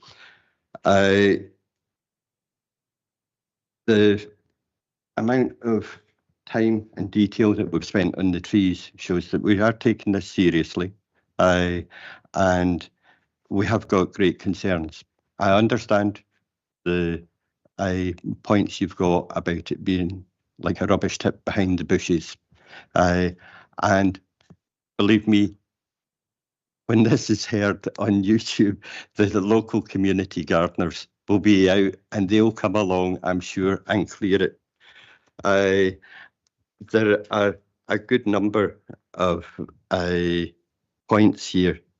I'm not happy with the woodland aspect of it. I've told you that. I'm being quite straight, but there are quite a number of reasons for this to be refused, including the one that I had most annoyance at, to be perfectly honest, was the fact that the survey, when we went out to do the second visit, was not up to scratch. And I'm sorry, but that was the case.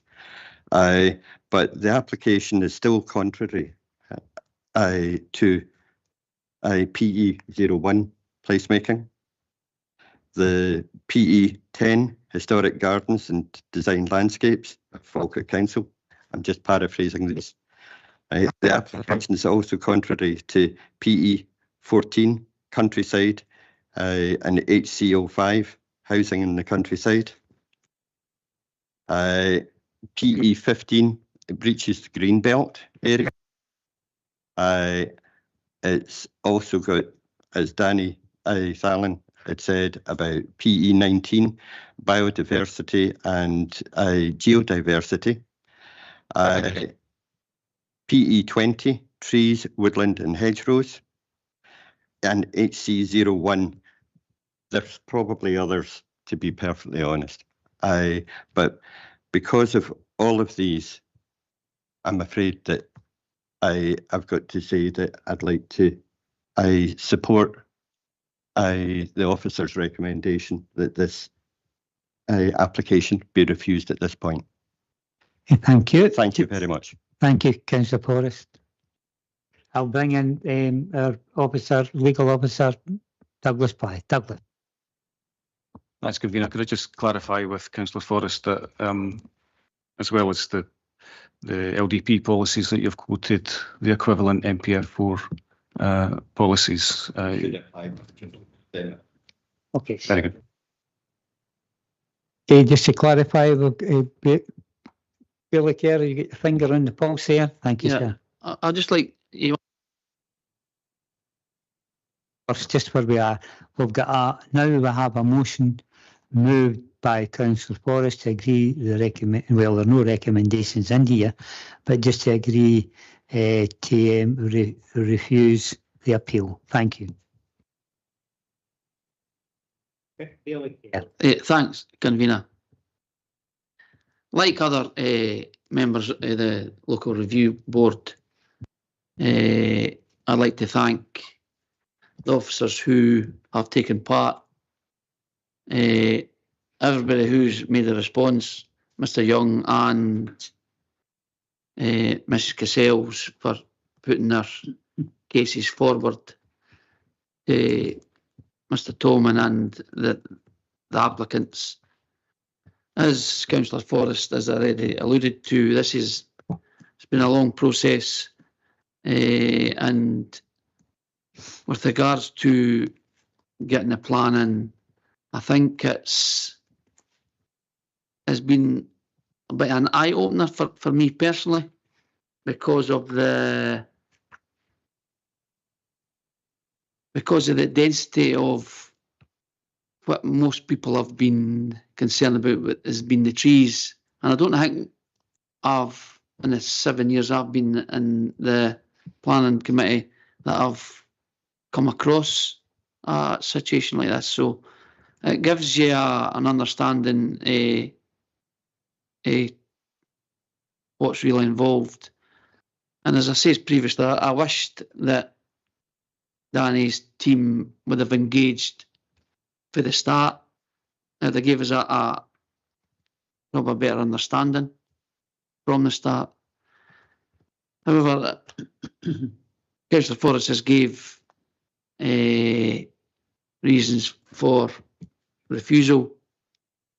As I say at all committee meetings, Convener, these are for interpretation. Policy 14, design quality in place, in the National Planning Framework 4. The policy intent states to encourage, promote and facilitate well-designed development that makes successful places by taking a design-led approach and apply place principles. I think that the application fits that criteria. The policy outcomes: quality places, spaces and environments. Places that consistently deliver healthy, pleasant, distinctive, connected, sustainable and adaptable qualities. And the policy 14B, development proposal will be supported where they are consistent with the 6 qualities of successful places. And the 6 qualities are healthy, pleasant, connected, distinctive and sustainable. And I'll click down to see if there's another one. Adaptable. I'm unsure what the first one really means. Healthy, supporting the prioritization of women's safety and improving physical mental health. I'm unsure what that means, but the rest of them all meet the criteria what the application's trying to get to. Policy 15, the National Planning Framework 4, living a 20-minute neighbourhood. The policy intent, it meets, if I can just,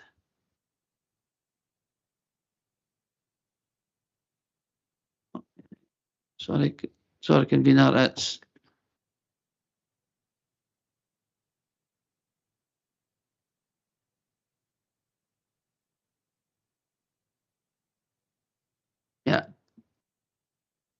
the policy intent to encourage, promote and facilitate the application of the place principles and create connected, compact neighbourhoods where people can meet the majority of their daily needs within a reasonable distance of their home, preferably walking, wheeling or cycling or using sustainable transport.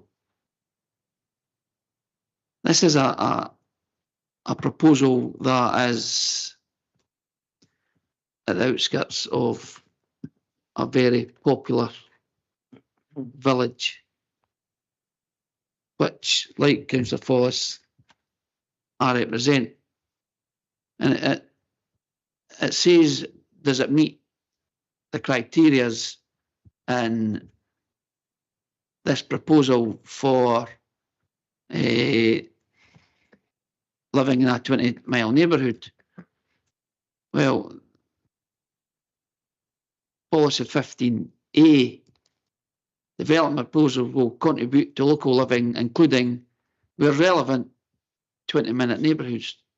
To establish this, consideration will be given to existing settlement pattern and a level of quality interconnectivity of the proposed development.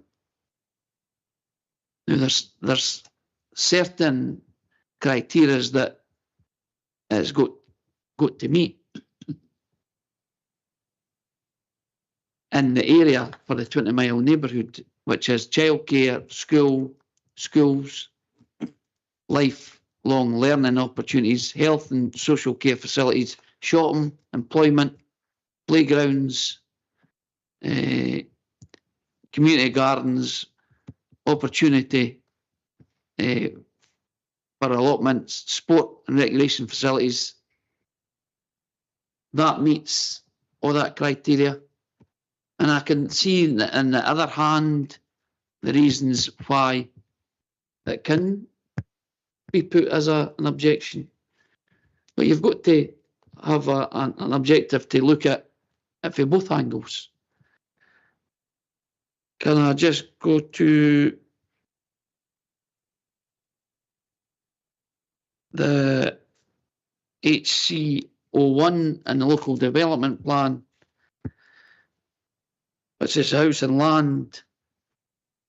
We have a target of 6,894 houses to meet, which is a council target, by 2030.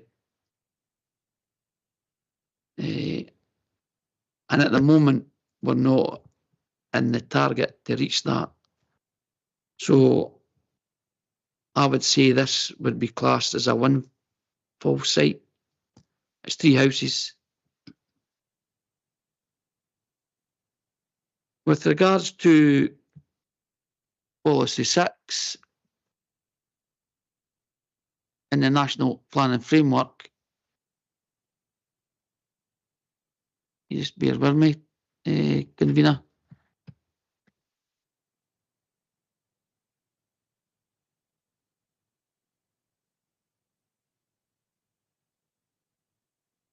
National Planning Framework 6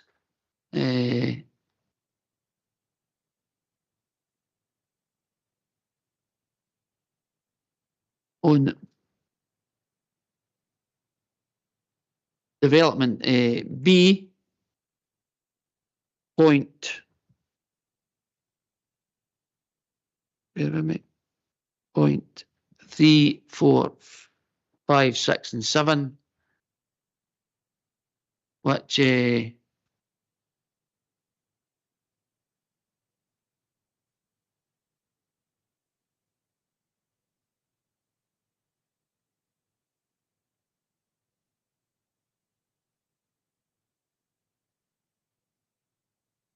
policy outcome, existing woodlands and trees are protected and cover is expanded. That woodlands and trees on development sites are sustainably managed. And with the proposal of a biodiversity report being done if the planning permission in principle is given, then plenty of that policy shall be met. Policy 16, which relates to, in the National Planning Framework 4, which relates to quality homes.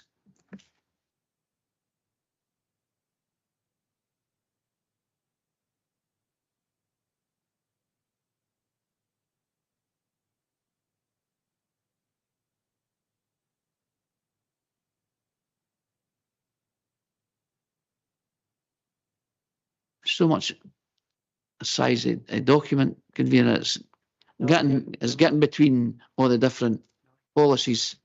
So please, that my indulgence. Well, policy 16, quality homes. The policy intent to encourage, promote and facilitate the delivery of more high quality homes, sustainable homes in the right locations, providing choice across tenures that meet the diverse housing need of the people and communities across Scotland.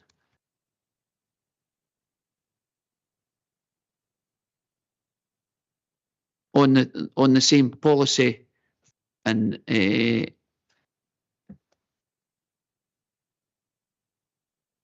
on the same policy of policy 16B, number 1 and 2, meeting local housing requirements, and number 2, providing or enhancing local infrastructure facilities. Excuse me, Bailey Kerr, Douglas Blythe wants in, our legal officer. So it's just, I didn't mean to interrupt your flow, Bailey Kerr, it's just the I've not got a flow. policy 16B does relates to developments that include 50 or more homes, which is the one you've just quoted. Sorry. Thanks. Can admit that. There's so much here. I know.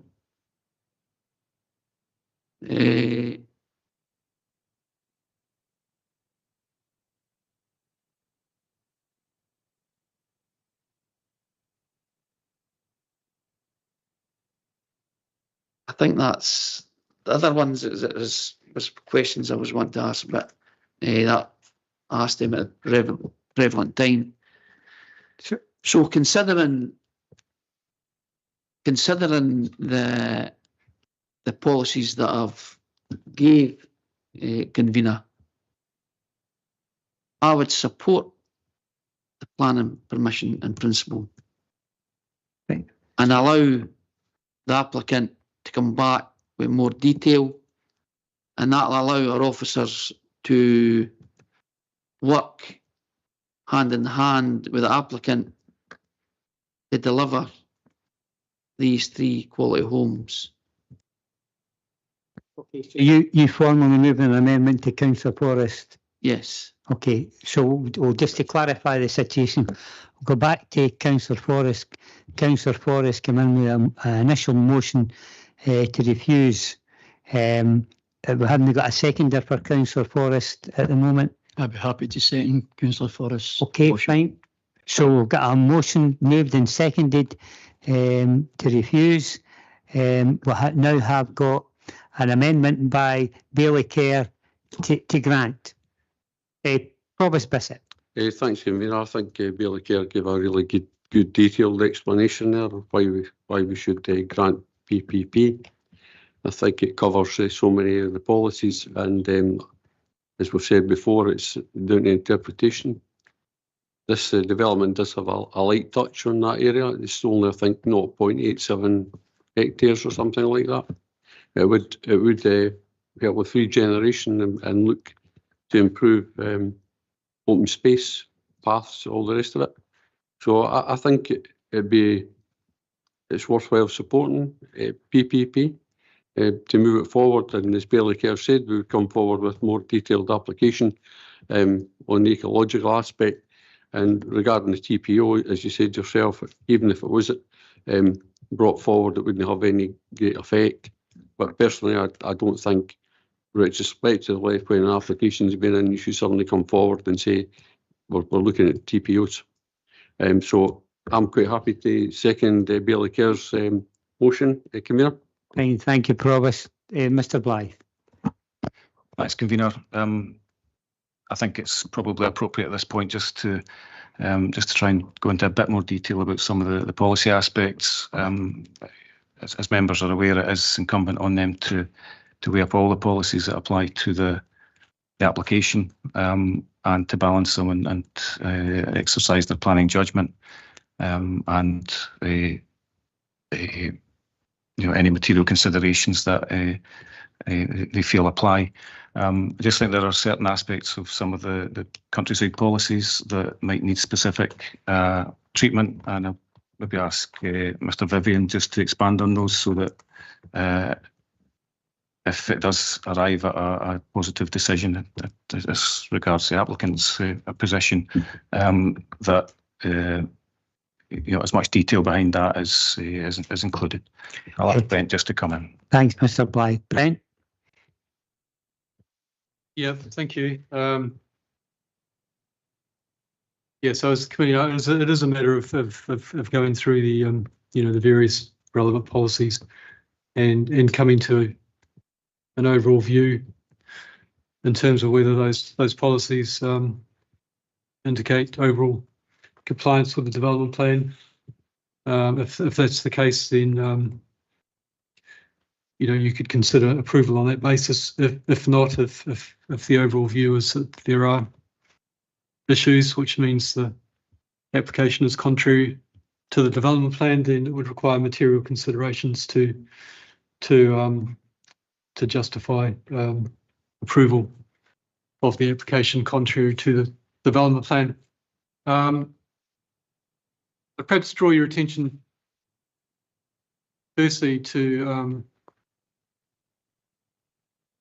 the Greenbelt and housing in the countryside policies is fairly fundamental in terms of how you might consider the application against the development plan.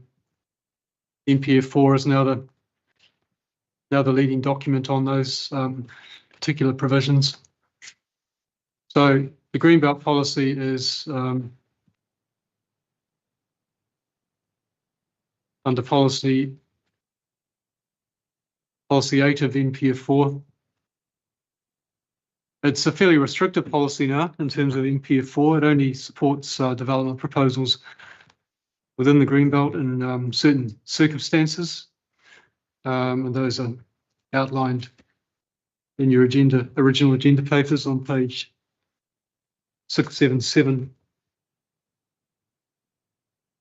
So those restrictive circumstances cover development associated with agriculture or woodland creation, forestry, residential accommodation required for a key worker involved in agriculture or any other business requiring a countryside location. Horticulture, outdoor recreation, play and sporting facilities, that sort of thing. Housing required in relation to, development proposals required in relation to flood risk management, essential infrastructure, established uses which have been intensified, historic environment assets which have been reused or rehabilitated, or replacement of existing homes on a one-to-one basis. So the criteria to support development within the Greenbelt is very specific to those points.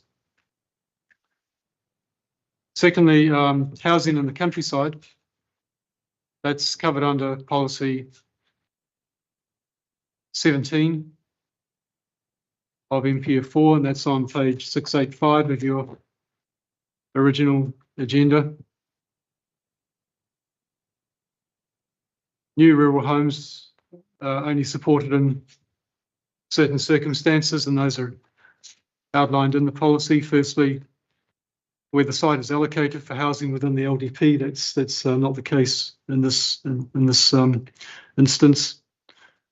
Where the proposal involves the reuse of brownfield land, where a return to a natural state has not or will not happen without intervention, where the proposal involves the reuse of a redundant or unused building, where the proposal is an appropriate use of an historic environment asset or is appropriate enabling development to secure the future of historic environment assets. The next one is where the rural house is necessary in relation to a sustainable rural business. Next, if it's a single home for retirement succession or the subdivision of an existing house or reinstatement of a former house on a one-to-one basis.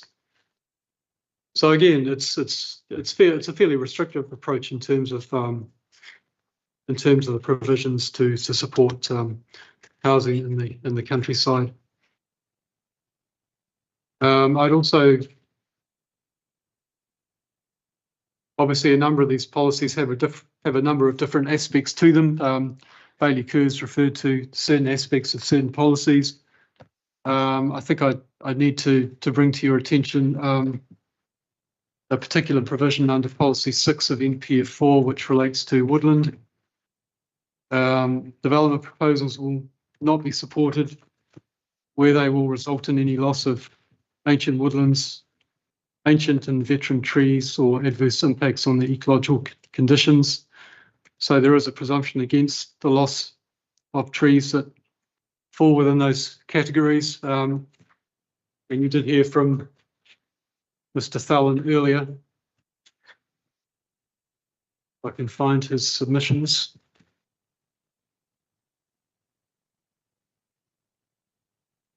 On page 22 of today's agenda, that Mr. Thallon had made reference to the woodland alongside Polmont Burn being recorded in the ancient woodland inventory. There's one further point I would raise, which is an important point, and it relates to policy 4, which covers natural places, and that's on page 669 of your agenda. Policy 4F states that development proposals that are likely to have an adverse effect on species protected by legislation will only be supported where the proposal meets the relevant statutory tests. If there is reasonable evidence to suggest that a protected species is present on a site or may be affected by a proposed development, steps must be taken to establish its presence. Now, I raise that particularly in terms of advice that's been around for quite some time now, since 2006, which was set out in the Scottish Government's Chief Planner's letter at the time. And the issue was raised in the context that some planning authorities at that time were attaching suspensive conditions to planning permissions instead of fully ascertaining prior to determine of the planning application whether a European protected species is present on a site and what the effect might be of such a species being present on the site. An example of that was where a condition was imposed requiring that a development should not commence until a survey had been undertaken to determine whether European protected species were present on the site. So the advice at the time was to remind planning authorities that it is essential that planning permission is not granted without the planning authority having satisfied itself that the proposed development either will not impact adversely on any European protected species on the site, or that, in its opinion, all three tests, which are set out in the Habitats Directive and regulation, are likely to be satisfied. So the The advice to planning authorities through that letter was that in order for decisions to be fully compliant with the Habitats Directive and the regulations, the planning authorities must fully ascertain whether protected species are on site and what the implications of this might be before considering whether to approve an application. If you refer to Mr. Fallon's submissions this morning, he did advise that given the habitat currently within and adjacent to the site, there would be potential for several protected species to be present, including bats, badger, great crested newts, otter, and water vole, and also that. Excuse me, Danny Fallon never mentioned none of them. I'm reading from, No. I'm reading from the submission. That Mr. Young mentioned that submission. No, I think you'll think that it was Danny Fallon that mentioned the protected. Species. I never heard them talk Oh, about we asked Mr. bats. Fallon. I think it was. Okay. Just right, carry on. Mr. Fallon had mentioned in his submission certain parts of what Mr. Vivian said, but there's no in this the documentation we've had. There has been no direct information in relation to any protected species in that particular application site. Am I right in saying that? Am I right in saying that, Mr. Vivian? Well, one of the reasons for refusal originally was that because a protected species survey hadn't been carried out, it hadn't been demonstrated by the applicant that but what? whether there were. Yeah, but the protected species question is that there is no report contained within that application that says that there's a protected species there, because obviously that would have been a major issue that we would be determining. Thank you. Okay, you want to carry on, Brent, or is that you finished? Yep. So I was just going to make the point that in terms of the comments from Danny's team, that the issue of potential impacts on European protected species has been raised because bats and great crested newt and otter are European protected species. Now, I raise that because it does obviously have implications in terms of if committee are minded to go down the route of potentially approving the application.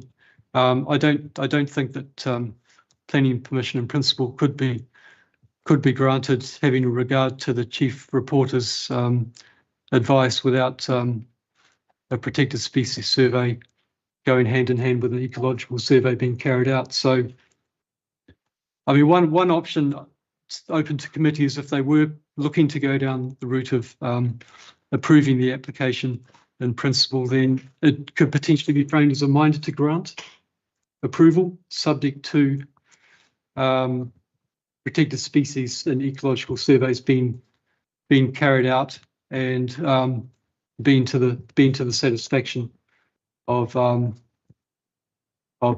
officers, if you wanted to delegate it in those terms.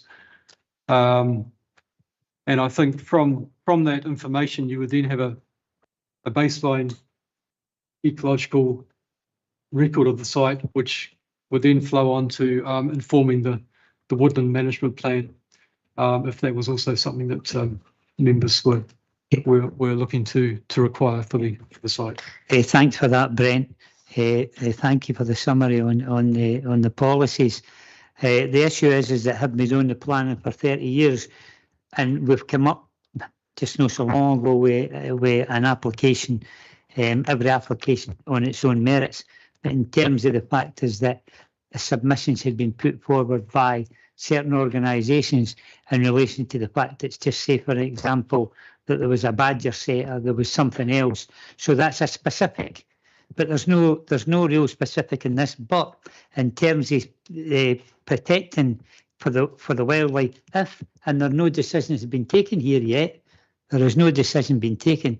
But if there was a situation where members were minded to grant this, then I'm quite sure that what you're saying in terms of conditions would be acceptable to everybody, including the applicant, without saying any more than that. But thank you for that.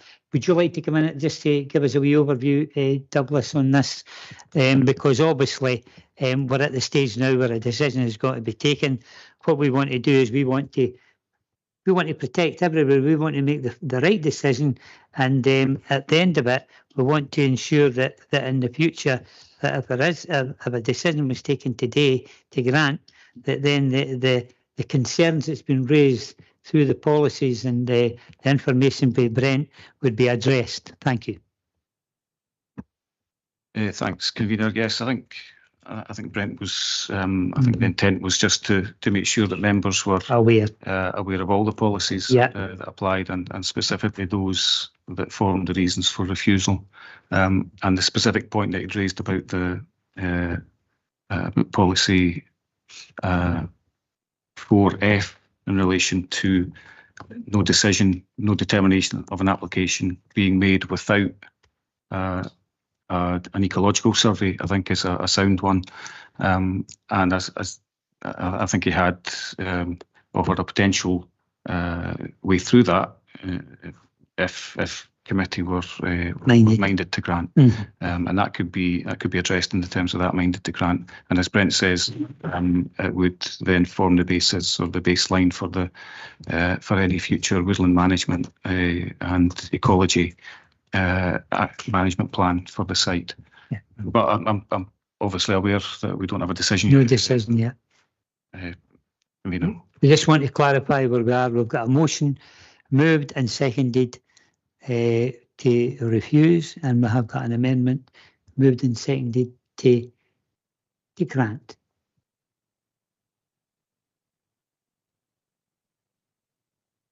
Just go to the vote. Could I just come in? You want to come back in and get some more detail? Yeah, okay. I think the only outstanding point is in relation to the proposed viaduct and path improvements that were offered by the applicant, and it's the extent to which that is an important part of the committee's deliberation, and the extent to which you would seek to try and ensure the carrying out of those works, and whether those were linked into development on the site.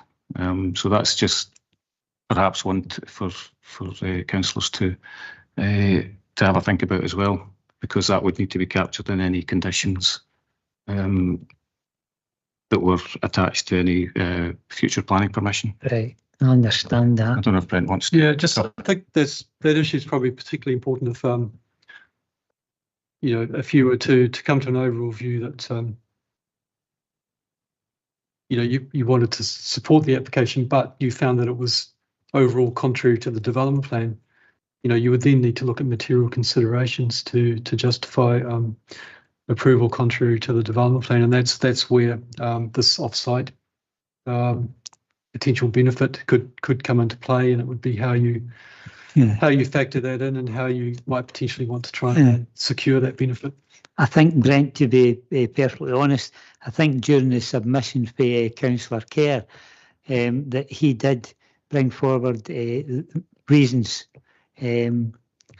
policy reasons, and he explained them, I thought, pretty well in relation to the balancing act about whether we're going to grant this application or no. But that is a good part. I think I need to think about this situation here in relation to the improvements and the upgrading that. So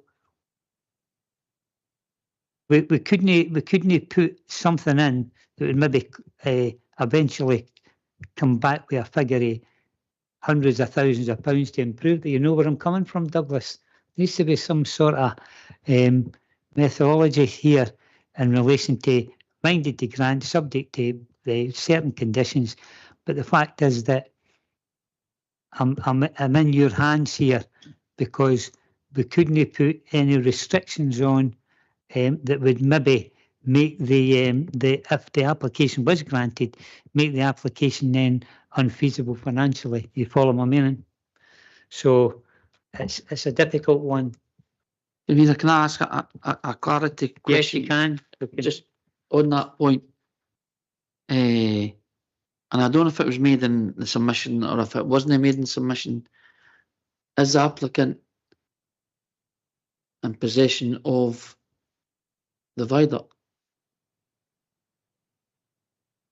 It's my understanding is that the viaduct is owned by a third party and that the applicant has opened negotiations to try and discuss potential improvements to the viaduct, but that those talks are not well advanced.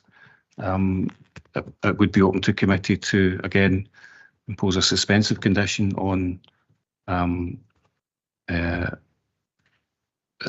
development not being commenced until a specification and programme of works was agreed with the owners, and then perhaps further restrictions down the line to ensure that the works were actually carried out before final development on the application site took place. I mean, that's quite high level, Bailey Kerr, but it's potentially open for the committee to look at. To me, this is a bit of a worry. It's a bit of a worry. We haven't taken a decision yet, but if members were agreed to grant this, and I know where you're coming from, we're looking for your legal advice, that I wouldn't like to impose something on an applicant that was maybe going to make the whole situation unfeasible, if you follow my meaning. It's a difficult one, because I don't know how much it would take to improve the area that we're talking about. I don't know how much it would cost, and as we say at the moment, it's not even in their ownership. So what we're talking about, we've got an application here just now in relation to a site that they're the applicant for. But the fact is that in terms of then putting forward an amendment or a motion, whatever, that would include them having to be involved with some area that's not in their ownership, and having to then wait until maybe they go into discussions for somebody to come back and say, well, this is maybe going to cost about a couple of £100,000 here, and at the end the applicant turn. I'm trying to be fair and open and honest to everybody, but the fact is that because they do not, I'll let you come in just now, Councillor Kelly, but because of the fact is that that ground is not in their ownership, then have we got a justification then to bring in something in relation to an area that isn't even in the plan? Sorry. Thanks, I was just Councillor going to ask, the applicant has actually brought this in as part of his proposal that he was going to do some extra work down there. So we have to take that into consideration. Can you see that we could sit back and say, oh, well, it'll be all right in the night, you know? I mean, we have to take this into consideration, I would think. Convener, just before, if you didn't mind, sorry, Douglas. No. I just want to lead on for Deputy Convener there. With regards, there's already been a statement from the applicant's agent to say that they would engage with the owner to try and get to a resolution with it. Yep. However, leading on for what the convener says, if the owner says, I don't want nothing to do with it, we're then putting an onerous condition on the application to say, we can't get it until that's done. I don't think that's right. I think the same as the Deputy Convener, they've put a proposal forward that they'll engage with the owner to try and come to some kind of arrangement agreement to try and improve. For me, I'm content with that. Yeah. Okay, Councillor Forrest. Thanks, Convener. This is muddying the water slightly. No, we're all in the water. It was the applicant that brought that forward. Yes. It's out with the site. Yeah. But they chose to bring it forward. Now, personally, I know it, and that would cost hundreds of thousands of pounds to put right. I think you know that yourselves. And while we're not putting the onus on them to do it, they did it themselves. So therefore it's got to be part of the conditions, even though it lies outside the actual application site. You've made good points, and we're going to go back on this to Mr. Blythe. Mr. Blythe, you've heard the situation. I'll come back to you because, first of all, we haven't taken a decision. So we have not taken a decision as a committee yet whether we're going to grant this or refuse it. But the fact is, so coming back to you on this issue, which to me would be an important issue if I was an applicant, what do you feel? What's your interpretation? What's your advice? Well, as councillors have said, it was the applicants that offered this. They've raised it as part of the overall application and as part of the justification for their case. It is, I agree that conditions that aren't enforceable can eventually be struck down, but it is within the committee's gift to impose suspensive conditions that would restrict development on the main site until a programme of works was agreed for the viaduct and the path. If that's what they wanted to happen, it would also be open for the committee felt there were sufficient other policy reasons and material considerations to grant permission without that assurance about the viaduct, then that's open to them as well. It's a balancing act, convener. I'd just like to clarify this one because it's a suspensive condition. Maybe Brent could. Well, hold on. Just like to say this just now after what you've said. A suspensive condition, and first of all, we haven't taken the decision yet, but a suspensive condition placed on the applicant in relation to exactly what my colleague at the right has said there, that they came forward with this initially, but it's a suspensive condition if they could not enter into an agreement with this other landowner for this, then what would the situation be then with the application? Would the application fall? I'll ask Brent for that one. We're trying to be fair to everybody, Brent. I think my first comment was that I think this issue probably revolves around how fundamental that scheme of works is to going down the route of approving the application if to overcome issues under the development plan. If you don't see any issues in policy terms with the development plan, then potentially you don't need to consider it. But if it is fundamental as a material consideration to granting the application, then it's something that you may wish to look at. In terms of a condition, if it's fundamental, then you'd want to be framing a condition which actually secures the implementation of that work. At the same time, given the uncertainty around land ownership and whether a scheme could actually come forward which is feasible and deliverable, you may end up with a condition which basically stymies or prevents the the development actually being able to be implemented. And that's the point that I was raising, because the fact of the matter is that we're here to deal with this application, and as my learned colleague on the right has said, that it was the applicant that came forward. But after going through all the nuts and bolts of this and coming to an issue where we've got to take a decision, we take a decision, a minded to grant decision, with that included, and something can't be done with this third party, then that would, you said, would stymie the original decision, and therefore the application would fall. Is that what you're saying? Is that what you're saying? Yes, basically, you, Right, you may have okay. a condition which prevents the houses. Right, okay. So members are aware of that. Does anybody else like to come in? Because this is an important issue. It's a really important issue. Bailey Care.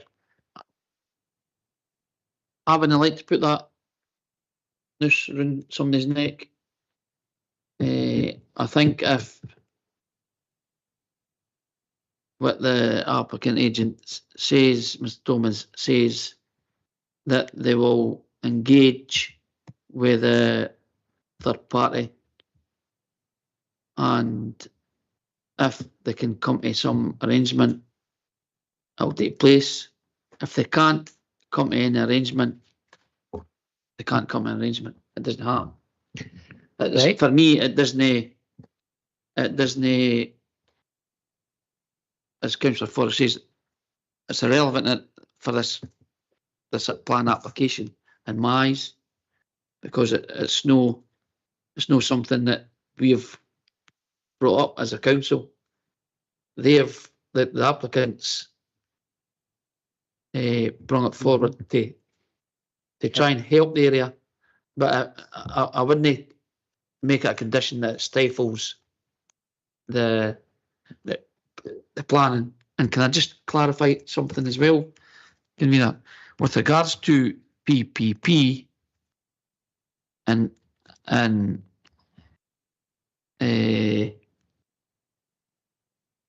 what was the other thing that Brent mentioned about granting?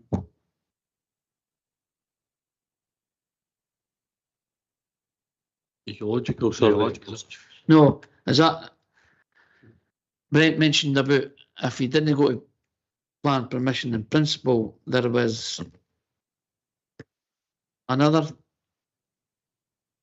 kind of planning that agreed to grant. Minded to grant. Minded to grant. Minded to That's what I grant. was looking for. Yeah. So what's the difference between minded to grant and planning permission in principle? A decision to grant planning permission in principle is that you would be granting the application in principle. A minded to grant doesn't grant it until certain things are done. So in this case, it would be the carrying out of the ecological species surveys, and once, or if those surveys are to the satisfaction of yourselves or officers if you delegate it, then at that point you would be granting planning permission in principle. That's a great clarity, Ben. Thank you very much for the clarity, Ben. So if it was approved for planning permission in principle, could the same conditions that you've already spoken about for minded to grant, could they be added in planning permission in principle?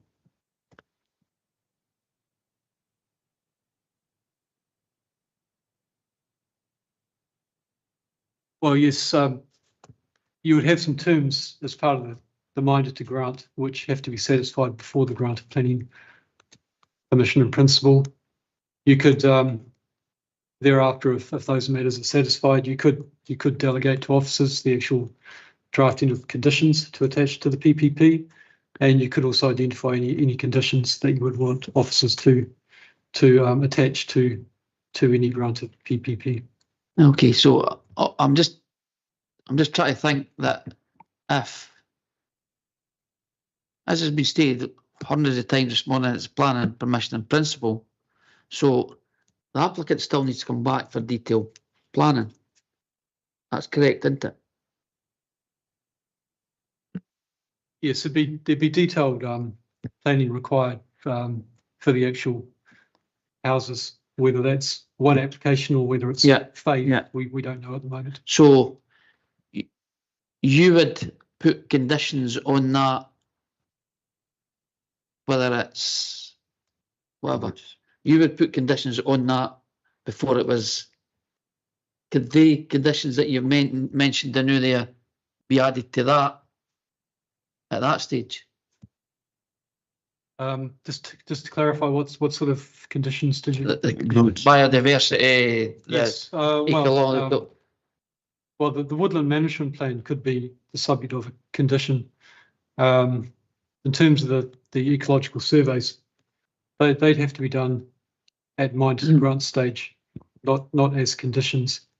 There could be certain requirements flowing out from the survey results, which could then lend themselves to conditions of the PPP. But fundamentally, you would have to do those surveys before the grant, the actual grant of planning permission in principle.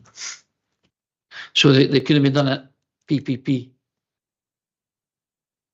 They would be done in advance of grant of PPP.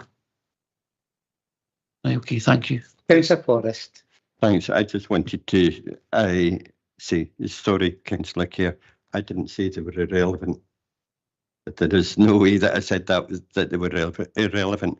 What I said was that the applicant came forward with this offer. Yeah. And it's a very kind offer. I would love to see it happen, but it's something that we have got to take cognizance of.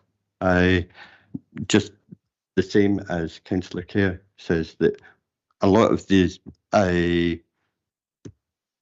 points that I've raised were actually open to a matter of opinion.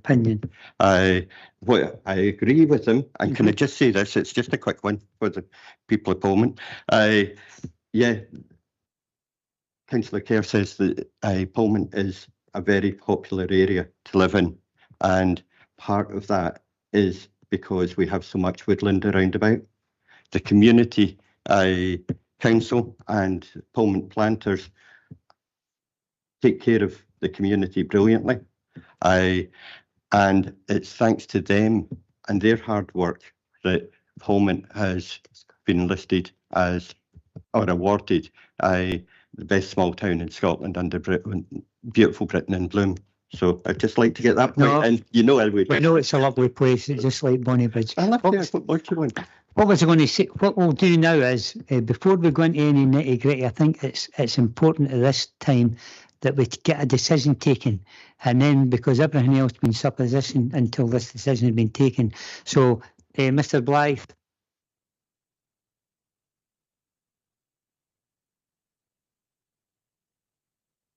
Thank you, Convener. I think we've got quite a bit to unpack. Essentially, I think what I'm hearing is we'll take a vote, and then perhaps we can, depending on how that falls, we can look further at conditions, etc. I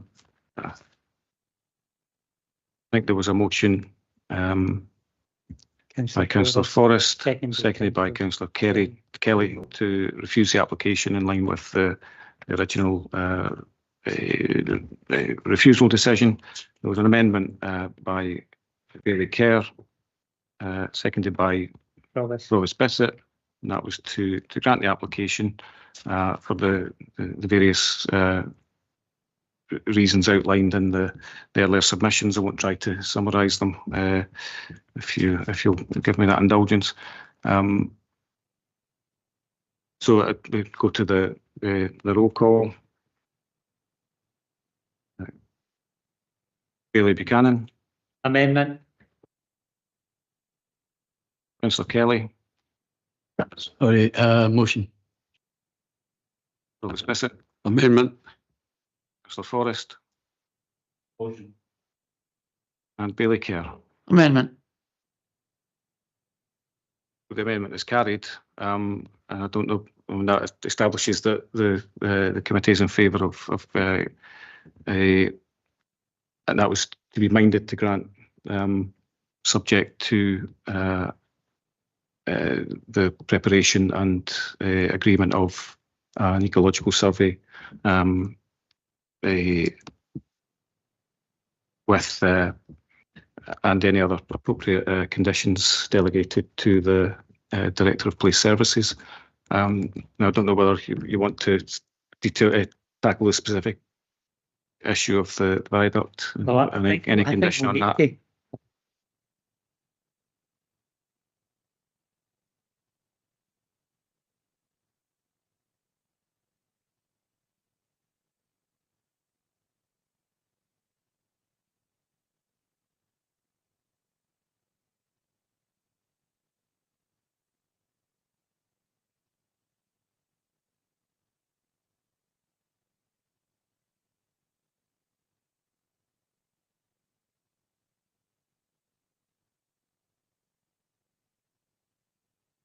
Councillor I'm Kelly. going to say, I mean, on that point of if we're now going conditions, I mean, the applicant brought it along to enhance his application.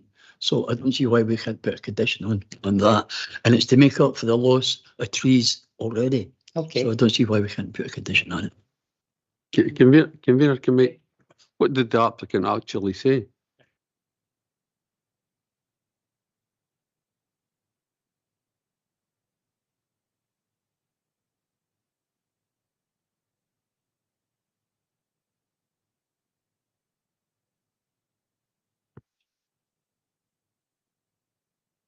Well, the up-to-date position is in today's agenda. So that highlights that the relevant landowners have been identified, and the meetings are being arranged to discuss the detail. What page are we talking about, Brent? Page 17. 17, yeah. It's highlighted that the proposals are at this stage are suggestions for improvement.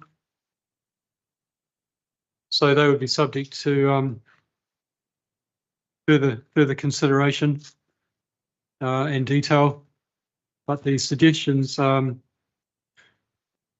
preliminary, and they focus on making the path from Millfield Drive more accessible.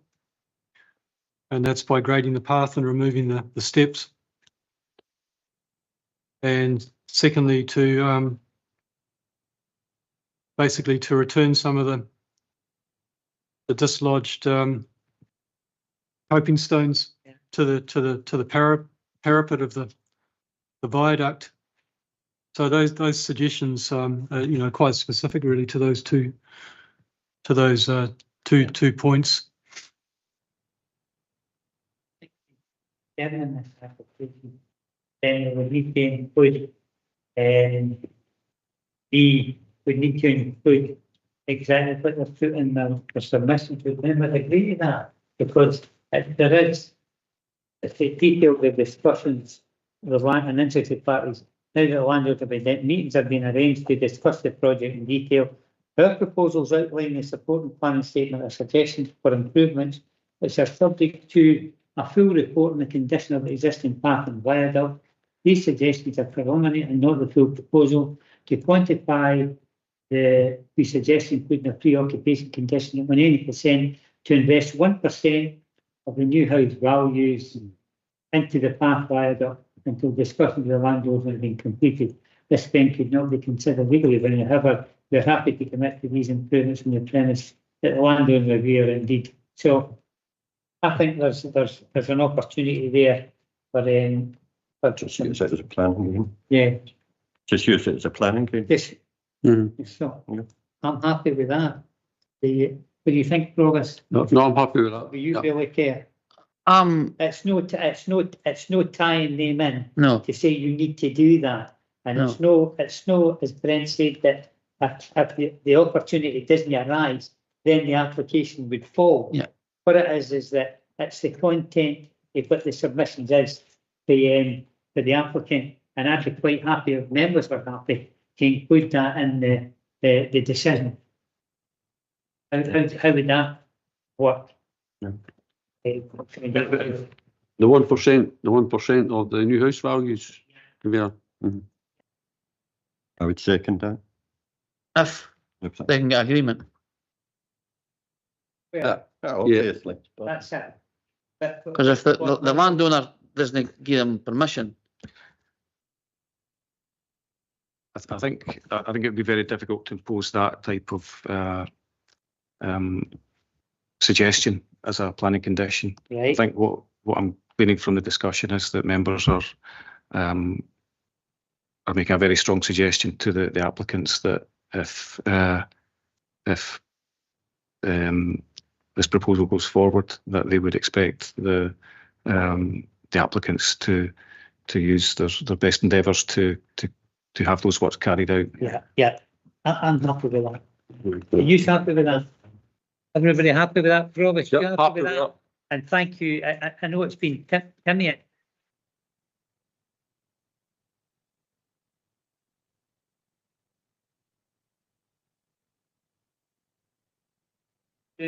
After the decision taken, handcuffs, you could say, on the applicant for future reference. I think you've come in fine there, Mr. Blythe. I think members are happy with that. You just want to. Convener, one other thing. Yeah. My earlier suggestion of a condition regarding the parking and loading of materials. Obviously, that won't be for some time to come. Yeah. But if we could have that as part of the conditions. Yeah. We've taken note of that. I'll Councillor take Forrest. note of that. Yeah, that is a good point. That is a really good point. But I think they originally said, Councillor Forrest, that everything, all the construction site would be, once they'd cleared and had made an entrance, would be in there. Okay? You want to finish?